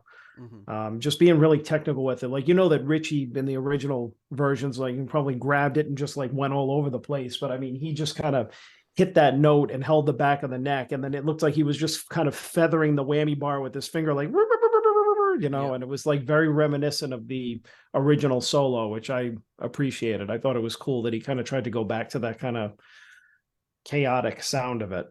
I agree. And then Gillan had one of his coughs when he said, right at the beginning of Black Knight, he says, "I don't feel," and then he went like off the side. So everyone kind of laughed at that because it was like perfect timing for the cough. But yeah, really good. And then Simon did his like call and response with he went da da da da, and then he pointed to us and da da da. It was almost like we rehearsed because like the first night it was a little shaky. The second night we did much better, even though it wasn't all the same people. It's probably most of the same people. Or maybe I felt better about my performance the second night. I was like, well, I also think one of the things I noticed the first night, and then I thought maybe it was just us. Then the second night is, he builds on the riff. He gets the da da da da da da da da da, and then what he's looking for is he plays the riff. Finish it. For us to finish it, everyone just sings it back to him. And the second night, just see him just look at Roger and shrug and walk away. Like, all right, maybe we got to rethink this. Yeah, exactly. I was thinking the same thing. He's like, yeah, maybe we need to go back to the drawing board. But that was the show, and as Rich just said, we will take a little break here to thank our core level patrons. Coming in at the $7.77 Keep It Warm Rat tier, we have Michael Vader and Richard Fusey. At the $6.99, the new Nice Price tier, Fielding Fowler. At the episode $6.66 tier, Steve Coldwell, Arthur Smith, and Anton Glaving. At the $6.65 Almost Evil tier, Kenny Wymore. At the $5.99, the Nice Price tier, Robert Smith, Peter from Illinois, Michael Bagford, and Carl Hellberg. At the 60 Swedish kroner tier, Zwapper the Electric Alchemist. And the big one at the $5 money lender tier, John Convery, German Heindel, Adrian Hernandez, Jesper Alman, Alexi the Perfect Stranger Slepikov, James North, Mark Hodgetts, Will Porter, Kev Roberts, Percival Frequency, Scott Stearns, and Cynthia Doobie. Thank you so much for all of your support of the Deep Purple podcast. All right, before people get scared, that's probably not the halfway part. That's just the halfway. That's the halfway point in our story. but we're through the the first show. I don't think we need to belabor the point with all of the songs on the. Oh no, we're doing them one by one at length. Again. There's a few things I think that stood out in the second night, but that we pretty much covered both nights. Yeah, I agree in those shows. But yeah, then after that we got to go backstage, which was cool. Oh yeah. I forgot about that. Oh, and I got something I've wanted for a very long time. That has not happened to me at all the shows I've been to. Is that about the third song, Roger pointed directly to me and acknowledged me, like, "Hey, yeah, here he is." And that kind of made my night. That's awesome. That was cool. And then we also just to give you an example for how close that these guys really were. That's a picture of Rich taken by John, I would imagine. Yep. And then a picture of John. Yeah, the Rich's picture came out much better. I'm glad that I got that one of you where they were like back to back. Yeah, I was trying to that big galoop on the left there. Kept walking right behind you and blocking everything. So oh well. And then you got the picture of Roger, and then this good picture of Ian pointing at somebody, giving him the point, which is pretty cool. That's a little more representative of how close we got at the end. I mean, we were close anyway, but we were like right there. It was, even for me, obviously I met these guys a couple of times over the years, but that close when they're performing, it's just like, whoa, man, that's Ian Gillan right there singing. Like, wow. Yeah, it was really great seeing them that close. Yeah, it's like that's Ian Gillan. That's the guy that wasn't on Shades of Deep Purple. That was the guy that was on In Rock. That's right. It's Jesus. It is Jesus. I mean, it's kind of like you just kind of go through your head of all the things this guy's done. It's like amazing. Well, at this point, he outlived Jesus. So, yes. Twice. Yeah, exactly. Yeah, more than twice. Going on 3 times. I actually, so when he did the little bit of Jesus Christ Superstar at the end of Perfect Strangers, I recorded it the second night because my brothers are both big Jesus Christ Superstar fans, as am I. Yeah. And so I just recorded that little, I don't want to taste the poison part and sent it to him. I said, Jesus still got it. So Don came in first backstage with a little glass of wine and chatting people up. Such a nice guy, and Roger followed soon after that. Those it was just those two the first night. Had a really really cool hangout with them. Got a few things signed. Nate, we saw Nate and I were kind of standing off to the side, and Roger was talking to a bunch of people, including Rich off to the right, and Don was talking to one guy, and I'm looking at him and I'm like, all right, Nate, we got to make our move. I said, he's ready to break off from this dude. And so the guy stopped talking to him and he walked over. I'm like, now swarm. So we walked over and just kind of walked over and it was just like, hey, and he was very quiet, very cordial and everything. We introduced ourselves. And I think Nate, you said something like, you were on our podcast a while ago, and he had this look of acknowledgement. Oh yeah, I remember you guys, and it was really nice. And, we chatted for a couple of minutes. I said, we saw you last year in Florida at the bar, but you seemed like you were, you seemed like you were occupied, so we didn't want to bother you. He's like, oh, you can never bother me at a bar, or something like that. He's like, oh, you don't worry about that. But I remember last year he had the mask on, and he was kind of off to the side, and so we're like, well, at that point we were everybody was still kind of whatever. So we're like, I want to go over there and risk him just being like, get the fuck out of here, So. And that was the night before the show too. It was their first show in a couple of years. Yeah. So we didn't want to impose. But John went to CVS or wherever and got some pictures printed of the last time we met the guys. So we were able to get the picture signed of us with Roger.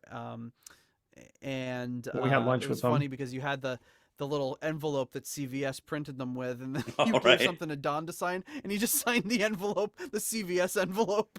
Well, because we didn't get any pictures with him. We didn't get any pictures with him last year, so all I had was we had the ticket stub, which the one that I had gotten was probably the size of my hand.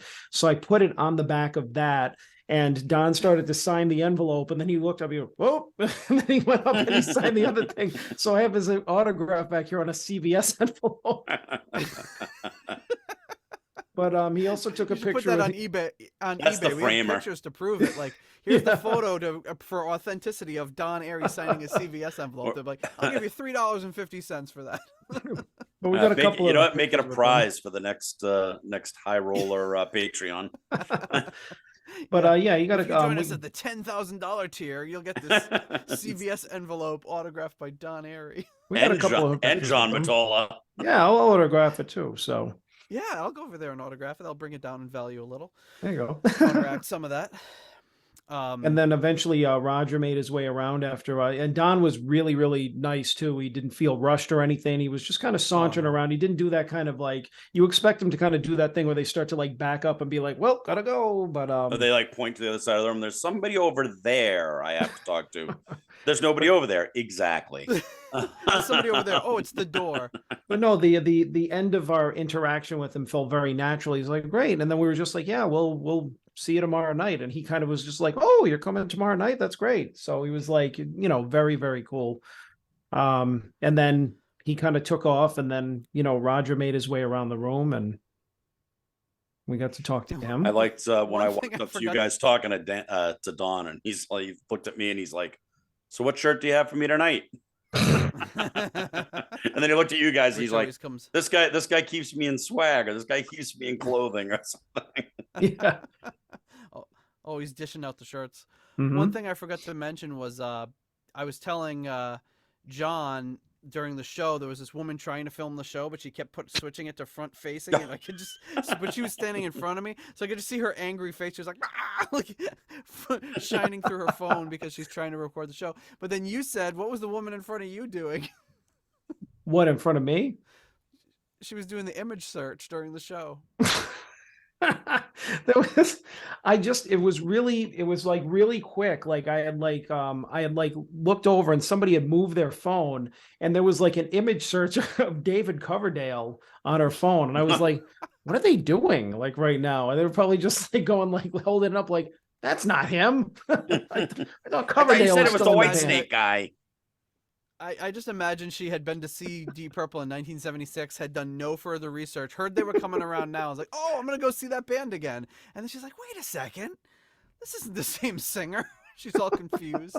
She goes back to like the ticket desk. I want a refund. This isn't what I was expecting. Also, I mean, yeah, it wasn't a surprise that you see Deep Purple like family being Googled, but I just thought it was funny. I just kind of glanced over and just saw somebody's phone like facing up and just an image search of Coverdale on it. One of my favorite lines of the trip was that night when you guys were talking. Sean said, if Ian Paice comes out, I have that picture, that selfie you took where, you're in it and Nate's in it, and then I'm in the background. He's like, I want to give it to Ian to sign and be like, hey, do you remember this? And Ian Paice says, no, that's okay. Neither do I. I'm the only person in that photo that remembers it. Like I had like rehearsed that one, and unfortunately, spoiler, Pacey didn't come out either night. So it's we'll have to save that one for next time. But I was like all ready with it. I was already with the joke, unless like, he was going to be polite and look at it and be like, oh yeah, I remember that night. And then I'm like, well, you spoiled it, Hey, I remember that. You did some kind of funny walk down towards the bathroom, almost like you were dancing. Yeah, you did the Kermit dance. Isn't that? And then he turns to you. Isn't that right, Rich? I'm like, wouldn't that have been great if I could have? Wouldn't have been great if I could have coached him ahead of time to come out. And you're like, yeah, I don't know if you remember us. Of course I do, Kermit. That would have been great. Oh shit! But we did get some before we left backstage. We got some promising news about a new album in the works. So that's exciting to hear that. They're very exciting, and heard it again the second night, so I'm pretty confident of it. He said Roger and Don actually, and I feel fine saying this out in public because I've already seen it all over the internet. That they are working on a new album. They've already had one writing session.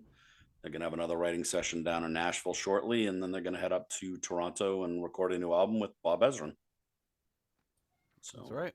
Interesting to hear, and they sound very excited. Both Roger and Don said they really excited to hear how things are gonna go with Simon, that it's obviously going to be different, and that it's already been different, but good, but very good. And Don made the comment to me that he said there's a strange thing happening. He said Simon is starting to play differently, which I found interesting. Whether he means meshing more with them, or changing his style, or what, or maybe just becoming more himself, or feeling more free to, put his own ideas in. So I, for one, am really looking forward to this, especially with T Purple's track record of albums with new guitar players or new lineups usually being pretty fresh and and cool. Yep, that's going to be awesome. So yeah, we wrapped up the night, had a second a dinner, a late dinner at a second place called the Liberty Bell. Not the same place we had breakfast. Well, now wait a minute. You glossed over our meeting Roger again. I did? Yeah. Well, didn't we talk about it? No, was I not listening? No, you showed the picture of us, but no, he worked his way. I said he worked his way around the room, and then you guys kind of took a detour. I mean, there's not much else to say. I mean, he said hi to us and everything, and of course was really nice, really polite, and we were kind of chatting for a minute. And somebody, like, I never brought it up. One of you guys brought it up, is like, yeah, we saw you this time last year. It was my birthday, and then he was just like, oh, he goes, when you get to be my age, he goes, you cry, you don't celebrate them, you just cry during your birthdays. Yes. And then he mentioned, I'm going to be 80 in 3 years. Yeah, which I was like, when he said that, I went, whoa, that's right. But then we were like, we weren't sure if he remember. Well, we're like, of course he's not going to remember meeting us. But then we said, oh, remember we had the lunch together had that terrible food at the food court? And he's like, oh yeah, I remember. So he didn't remember us, but he remembered the crappy shrimp lo mein he had ordered at the food court. And so I was able to segue into that as, like, pulled out the pictures that I had printed of us and asked if he would mind signing them, and of course he graciously did. And I had like, maybe wasn't overkill, but I had like 4 pictures. There was like one of you and him, one of me and him, and then one each of the 3 of us together, so you could have one and I could have one. So yeah, he was really great about that. And yeah, it was just another great interaction. It seemed more just loose, like everybody was having a conversation, and didn't feel rushed or like, hey, I want to try and get out of here type of thing. So it was really nice. So you guys were talking to him before I walked over. I forget who I was talking to, Jim or somebody. And when I walked over, you're like, yeah, he didn't remember us at first. And you guys didn't get as far as telling me that the shrimp stories were brought it back. You had all the pictures laid out. And I said, but what, you laid out photographic proof? And then he remembered. Like, oh yeah, of course I remember. And then Roger, and then that's what Roger said. He's like, yeah, once I saw the pictures, I remembered. He's like, yeah, that's me. It's that time last year where I took pictures with a guy. Right. That never happens to me. But the nice thing about that, I'm sure you guys have a different, it affects you differently. You see it differently, but like the way he greets me and like Jim and Nick, I mean, you see, like, it's a personal thing. Yeah. He knows about those guys' lives. He cares about them as individuals, as people. And he remembers it. It's not an act. It's not an act for him. He genuinely is just that nice and cares that much about people. And you guys meet him 1 or 2 more times, or you have an interaction with him, like, it'll be the same for you guys. You'll have that kind of little bond with him that he really likes. That he likes to have. He said it to me before, because I've said, like, I know you have friends all over the world, and he said, you know what, not as much as you'd think, not as much as you think. So it's kind of nice. And I mean, I could tell too when he was interacting with people. Like, I think I can't remember which one of the guys it was, as he went over and gave him a hug, hello, and you could just tell, like, yeah, he remembers these guys, because you just don't go over and hug anybody. Right. So, but yeah, well, that was definitely Jim. I mean, that was Jim, who's had him actually at his house hanging out, and yes, and it's so nice to be with that group of people and have that type of attention. It's like I always say to you guys, like, and those guys get it. Like, they don't jump all over them. They're not trying to push through to get an autograph. Like, they just hang back. They know Roger's going to come say hi to us. Yeah. He's not going to leave without saying hello to us, so. Yeah, it wasn't that kind of vibe at all. It was very, like you said, friendly and laid back. Right. So I felt very fortunate to be there. Well, and you guys always handle yourself well back there, and I appreciate that. It doesn't put me in the awkward position of not letting you come. Oh, you don't want to be embarrassed. You don't want to be those guys. Yeah. Hey, who's that guy Rich is slapping outside? Exactly. Yeah, I joked about bringing my roller suitcase just filled with all of my albums. So, do you mind signing these 83 albums for me? Just dump them all out. Yeah, that other guy took care of that for you. Yeah. So yeah, there were quite a few albums being laid out to be autographed. But yeah, so anyway, after that, John got his birthday cake at about 11:45 p.m. just in the nick of time at the second Liberty Bell of the day. Yeah, which we forgot to take a picture in front of that one, but yeah, I got a picture of the outside, but yeah, the picture we had a was good in front of the first Liberty Bell. A good late dinner, and the same thing happened to us there too. Is like we were seated over in the corner in this big like side booth, just like, and we had gotten that for breakfast. Liberty Bell. Yeah. Right. Yeah. And so we were just like, hey, this kind of reminds us this morning. And then we're like, wouldn't it be funny if that same waitress came over and she was just like, yeah, I work at this one too. And we're like, oh, no, I'm not singing here either. I work at all the Liberty Bells in town. There was no happy birthday being sung that day, but no, yeah, there was, because when the cake came over, you guys did sing, and the waitress just stood there and was like, just grinning, because she's like, yeah, you guys do it. But I appreciated that. Then, so it was a late night for us, but that got a little bit later when Rich earned his T-Bone nickname in the parking lot. We'll let John tell it since he saw it. John's the only one who saw what happened. I know. I don't know how. We were just we were pulling out of our spot. We got back into the truck and we're like, all right. And Rich is we weren't pulling out of our spot. We were driving through the parking lot. No, we pulled out of our spot. We're driving, and as usual, Rich is like, all right, pull up the directions. I got the task of being navigator, much to everybody's chagrin. We'll get into that later.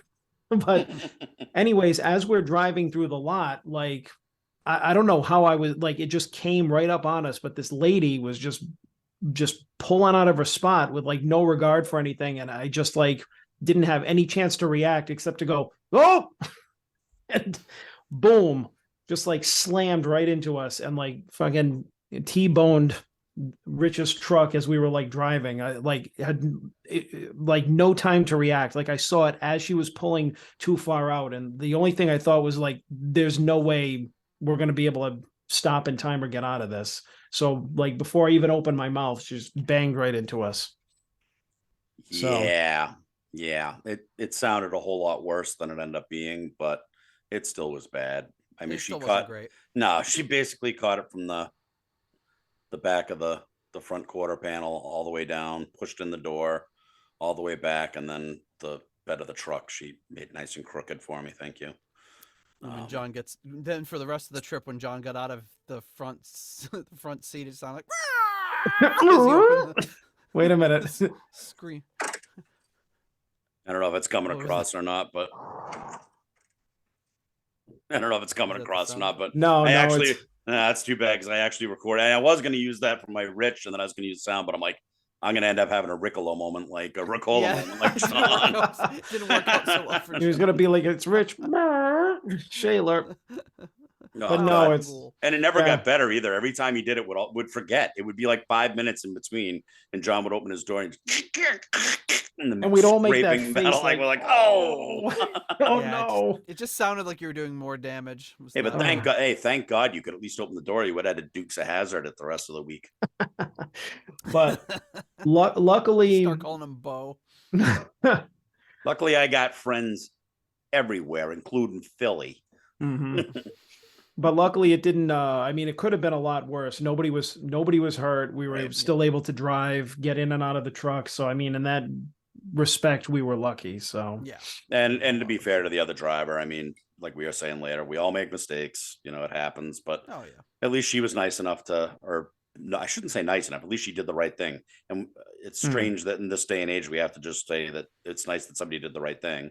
Yeah. You should just do the right thing. But yeah, she said right to us, yeah, I pulled right out. I hit him. She even said it to the police officer that responded and stuff like, yep, I pulled out of the spot and I hit him.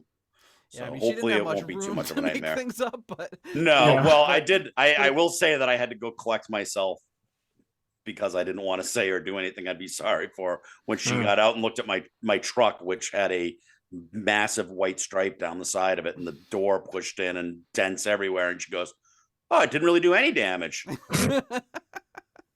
I think all I got out was, what? and I just walked away. I mean, at that point, you could just be like, all right, like being observant isn't like one of her strong points, obviously. Otherwise, she wouldn't have fucking hit us. But right.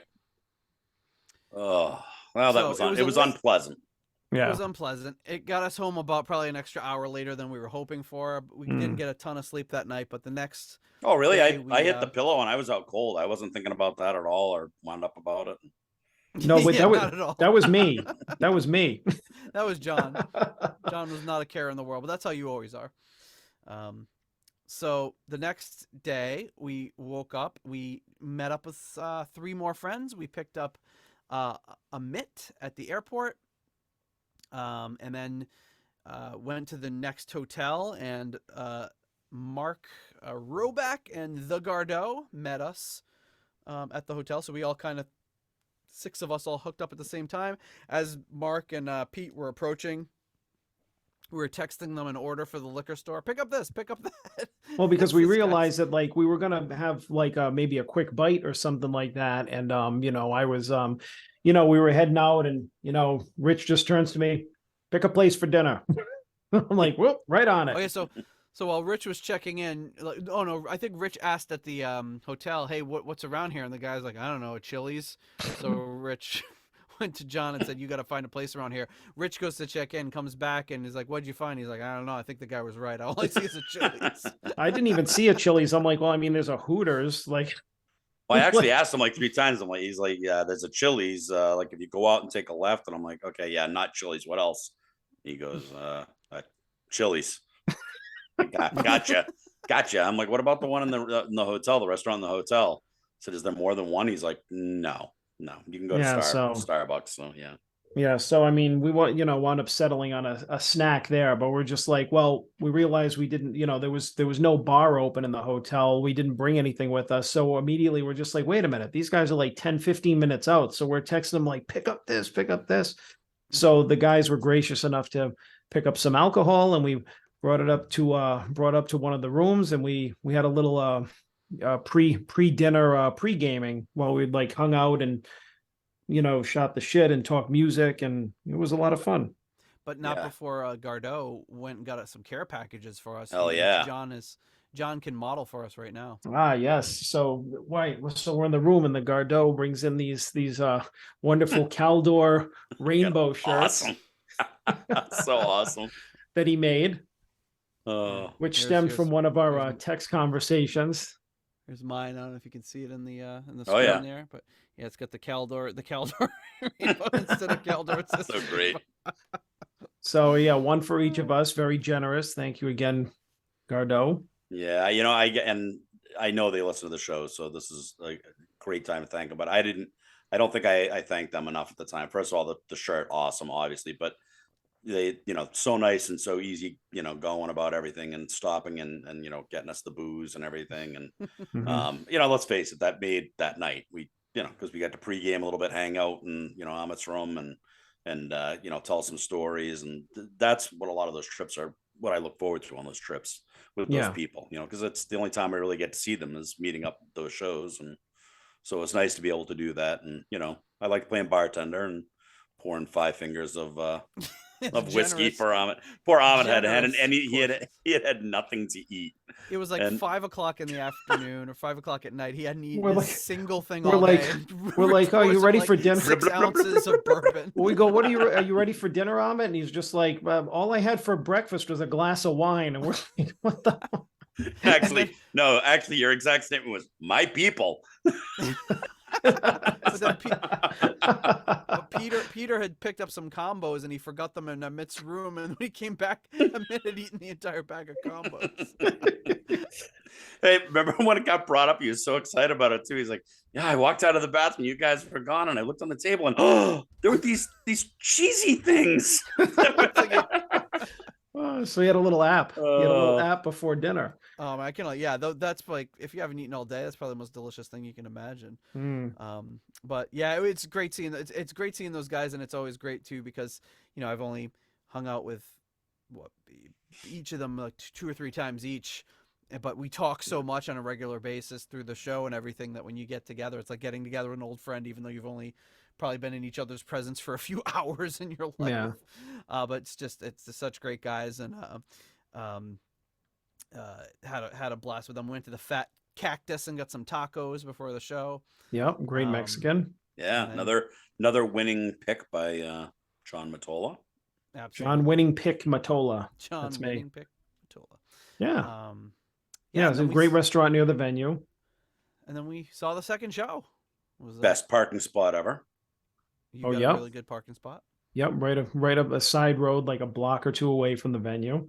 And this one was was more of a theater setting with a balcony and mezzanine, so bigger than the first night. Yeah, you had an easier time parking directly outside of the concert venue during a concert than you did trying to find a spot in Philly on a Friday morning to go to a record store. I know. But yeah, another great show. I think we've kind of covered all the tracks on that show. But after that, yeah, we had a pretty really much nice, the same. Yeah. Nice same set list. Nice drink after the show and hung out with all the guys that came down from Canada and had a great evening. It was a lot of fun. Yeah. Now the second night we got backstage again, and it was kind of a little bit more of the same. This was kind of like an L-shaped, kind of like looks like a Broadway dressing room that was like, as hot as an oven. Like Rich was going around looking for windows to open. Like, where's the thermostat in this place? It was like hot, but we were herded in there, and we were kind of toward the back, and Don came in again, and Roger, and we said our hellos and everything. Didn't really take any pictures or have anything left for them to sign. So we just kind of like said hi to them. And at one point we were toward the back of the room, and so I wandered to the front and looked out in the hall, and there's a hall going out there, and I saw Simon out there who wasn't there the night before. The other guys didn't show up, but I turned back to Nate and I was just like, get out here. I said, Simon's out here. It didn't look like he was going to come in at all. So he was just kind of hanging around toward the end of like the entrance. And and in his defense, it was like there was no room. It was just it was a very bad location for it, but it was we were kind of tucked in the back, so he was standing out in the hallway because I don't think he could have gotten in there if he wanted to. So I kind of like, made my way over there, and he was chatting with somebody, and then when they were done talking, I just turned to him and shook his hand, said it was nice to meet him, said that I really loved the two shows he played. It was he lent a great sound to the band, and he was very polite, but kind of quiet. He was like, oh, thanks, appreciate it. Didn't really make a lot of chit chat, but was he was probably like, I don't know if that's his personality, but he was nice enough. He signed my ticket stub. I think he signed something. You came over and you said hi to him, right, Nate? He signed something for you too. Yeah, one of the other guys had like the full size LP. I just had the CD, so I felt a little inferiority complex after having him sign it. I was like, could you sign my tiny little CD?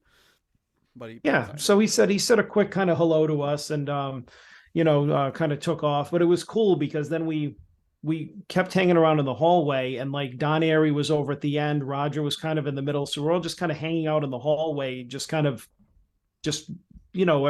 one big kind of chat, or was like, I was mostly observing other people chatting, but it was kind of cool to just be like, oh, I'm just like 3 feet away from Don Airey, just shooting the shit with somebody while I watch. So it was pretty cool. Yeah. At one point I asked you guys, there was a guy in the hallway talking to Don who looked at him like, I know that guy.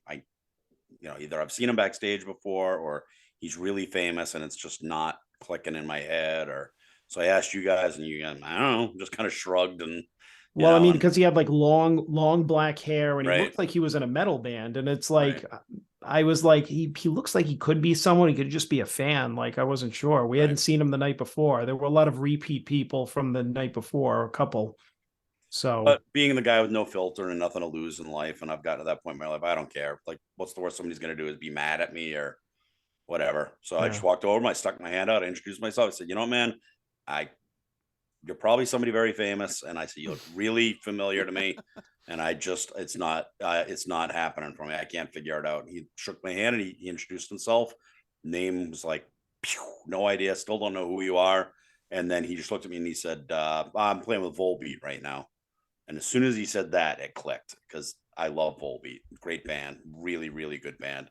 And I don't know how you say his last name, so I'm sorry if I butcher, but I know it's Robert. I think it's Cagano or Caggiano.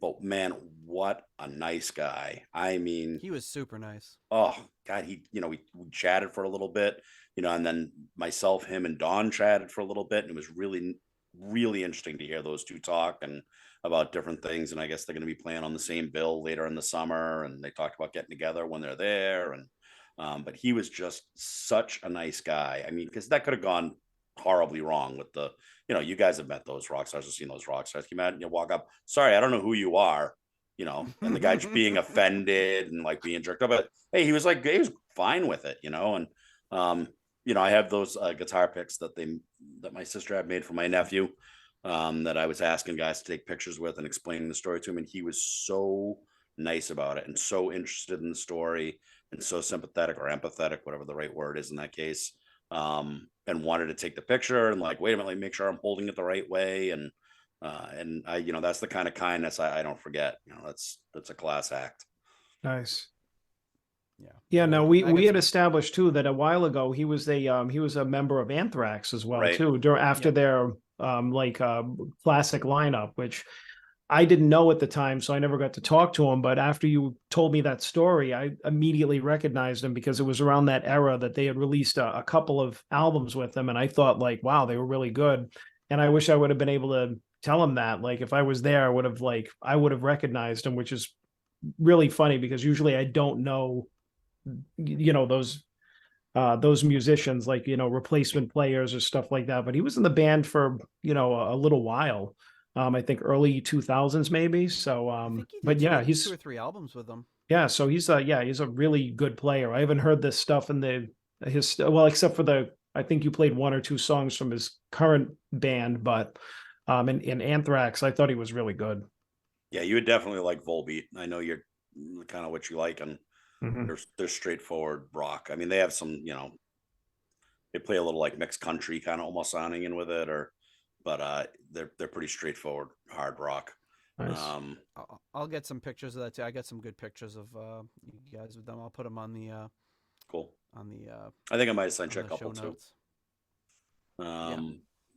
But yeah, that was fun. Nice. It's always nice when you're backstage like that and you see other stars there treating Deep Purple like you're treating Deep Purple, even though you feel the same way about them. It's like, wait a minute, I'm a fan of yours. Well, I'm a fan of theirs, so it just shows the reach that Deep Purple has. 100%. Yeah, and I had a chance to meet up with Simon as well when you guys were down there. I got him like just as he was about to leave. And same thing, like he seems very quiet, very reserved, maybe just uncomfortable with the idea of it, because he's. No, it's got to be a big shock for being like walking into it. Your own guy doing your music to all of a sudden being like the, guitarist now in like a legendary rock band. It's right. Got to be a little shock, because I'm sure he had no trouble getting people to his shows before, but now he's just got to be like, whoa, like this is a big shift. He's obviously nailing it 100% in my. No doubt. But it's still a big shift from what the attention you're getting, and the people that are, the people that are there that have been a fan of this band and seeing this band since before you were born, and now you're in the band. It's got to be almost you're intimidated by your own fans, because you're like, whoa, they've known the band since before I was alive. It's just such a mind blowing concept. Right. But yeah, so I mean, that was pretty much the trip. We got together for some drinks afterwards and kind of celebrated, and absolutely great time. Super jazzed about the direction of the band, and I don't know if there's anything else we didn't cover before we head out. Well, I know that what I alluded to was I feel that Rich had mixed feelings about me being the navigator of the trip, because I was the one that was frequently punching in the directions or telling him where to go. And I think what was your favorite quote of the trip for my directions there? Which thing? What I nicknamed you, or? No. No, there was one point where I don't know if I wasn't paying attention. I asked him, we were coming up on an intersection where we north or south on the highway, and I said, right or left? And you went, yep. I'm like, yep is not a direction. He's like, I'm just going to go straight and go right into the median here. And as the one who's sending out the invite for the episode and trying to manage the recording of the live video and the audio at the same time, I was very content to just be in the back seat, not driving or doing directions, just being like, I don't care if they take the wrong turn. Not doing anything. We'll get there eventually. Yeah, Nate's like, good, put him to work. The definition of just being along for the ride, it was fantastic. Yeah. Not often that I get to even be a passenger in a car, let alone not responsible for anything. It's just I was just enjoying every second of it. That was actually another of my favorite quotes. I want to say it was the first night. Maybe it was the first night or whatever. No, it was the second day. We were hanging around in Philadelphia, and I'm like, yeah, we'll zip back now, and give us like an hour's of downtime to, get a couple things done. I got some calls I have to make or whatever, and Nate's like, oh, he's like, an hour of downtime. It's like the first hour of not having to do anything I've had forever in like 10 years. Nate's like, downtime. What's that?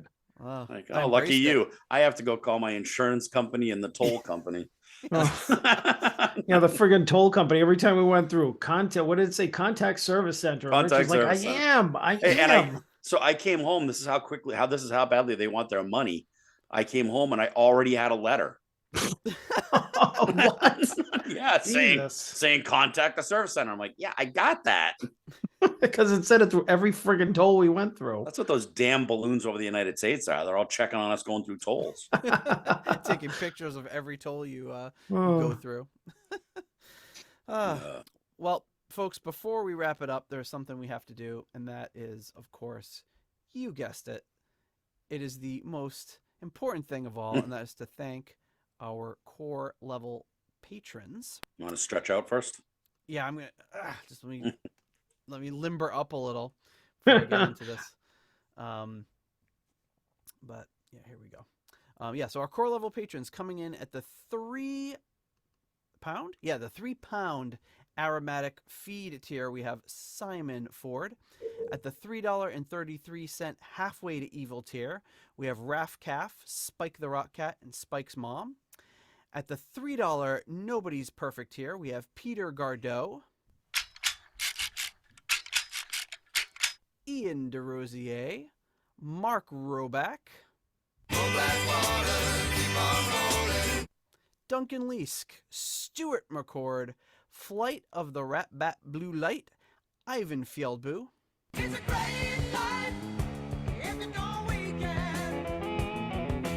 Runar Simonson,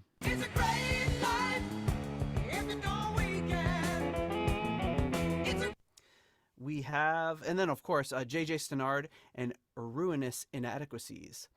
At the $1 made up, at the $1.71 I want my own tier, we have Rich,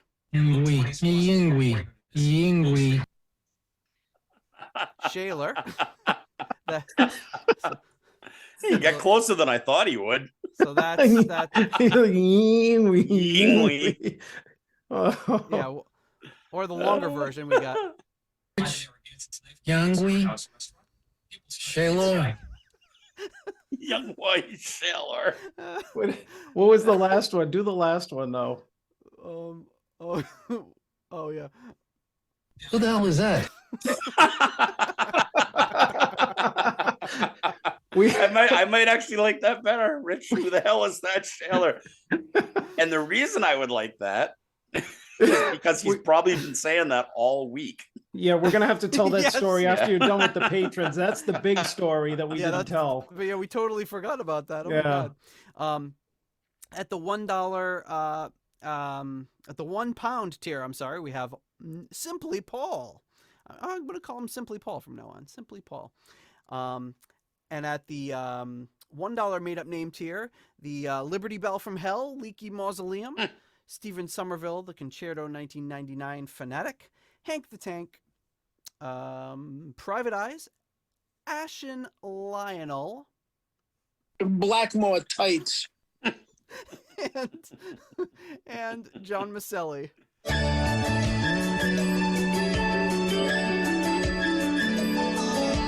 Okay, $2,200. Oh, hey, Paisan. $600. For some reason, the Blackmore tights is just getting to me more and more every That's so good. So, so we have to say why that's why. Who the hell is that? Would be so funny. So when we went to Florida last year, it dawned on me that something could go horribly wrong. Most likely me dying in my sleep or something, or John alcohol poisoning.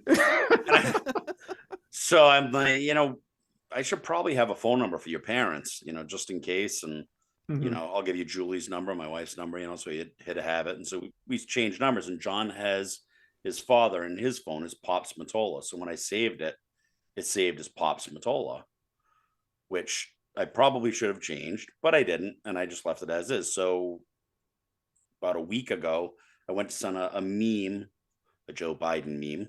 Not that that matters. I just felt like saying it. To my father-in-law, who I also call Pops, and who is also in my phone as Pops. And well, the wrong Pops got the meme. And it took me a minute to realize it. Once I realized, like, oh, and so I wrote to him and said, "Sorry, wrong Pops." And I thought it was kind of funny. And so I sent it to John. John's like, "No, seriously, you said that to my father?" I'm like, "Yeah." He's like, "What did he say?" I'm like, "Nothing." Like he didn't say anything. He's like, "Did he see it?" And I checked. I'm like, "Yeah, it says he saw it and read it."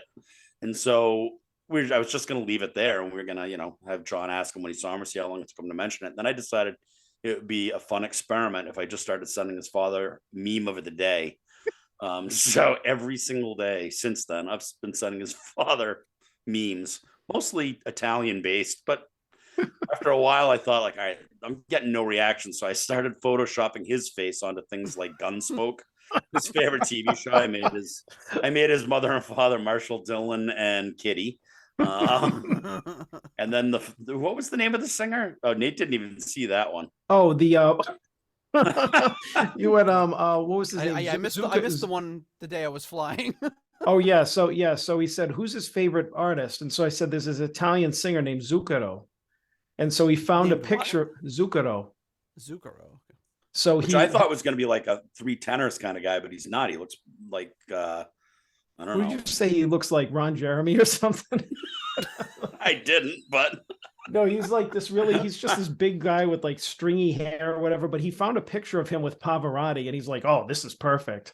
So he photoshopped Pops' face onto this guy with Pavarotti and then sent it to Pops when we were at breakfast on our way home before we went home. And I'm like, "Oh my God." And he has his read receipts on. So Rich sees that he's read these and he hasn't said anything to him and he hasn't contacted me at all. I haven't heard from him in like I don't know if you'll be able to see it or not, but no, because of the background thing. Yeah, oh well. Just send it to the group. Yeah, send it to me. I haven't in the show notes. But I haven't talked to my dad. No, he didn't even text me on my birthday or call me. So oh yeah, that's also worth mentioning. But both Don Airey and Roger Glover wished you a happy birthday. Yeah. No, actually, the only person I talked to, like I actually spoke to, was my brother, and he called back, and one of my nieces who was swinging her pajamas over her head the whole time because she's 5 and she's out of her mind. Sorry, I just got the picture of your dad with the. So we're trying to get a reaction out of my dad, and I'm figuring he's going to call me up, and he's like, "John, I'm having these there's something wrong with my phone. It's set to memes and I just keep getting them all the time. How do you turn this thing off?" How do you turn off the meme of the day setting? How do you turn off the meme function? And then then I figured that they're in Florida right now. So what I figured is like I've been sending text to my family text group, and it's through WhatsApp, so you can see when they read it. So everybody's read it: my brother, my sister-in-law, my mom. But my dad's the only one that doesn't show up as read. So what I think they're doing is that he's leaving his phone at home. And if they need to do something, they're just using my mom's phone, because a lot of texts I'm getting from my mom are coming through as his. But then how is he reading? As his when he gets home. Like when they get back to the house, like if they go to the beach or they go out or something like that, he'll read it when he gets home for the day or like, halfway through the afternoon, but he's probably not using his phone as much as he would when he was at home. But a lot of the tone of the texts that I'm getting from my mom sound like him talking. A couple of times he'll like shoot off a text or something like that. And so and he hasn't done it yet, but I turned to Rich. I said, you should start sending them to my mom and see what happens, because it'll be like, hey, now it's on my phone. What's going on? I told John one of the next ones I'm going to send is Glenn Close saying, I will not be ignored. Actually, you pulled up a picture of that. I was just like, oh my God, he already started doing like a caption on it. And then I asked for a picture of his dog so I could put it in the pot. I mean, they're gonna come home and it's just gonna be like, John, we contacted the police, the Bureau of cybersecurity is on it. It'd be like, oh, call up Rich, abort. Throw away your phone. And you know what he'll say? Young wee.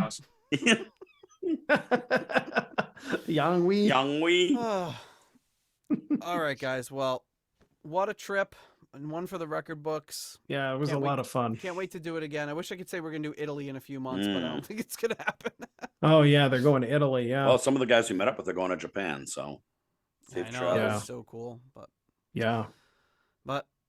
not this time. Hopefully there'll be a next time. Maybe it'll be with new album, new material, or maybe they'll come to Chicago sometime. Who knows? So I guess quick recap of the trip. Really, really happy we did it. Had a great time. Met a lot of great people.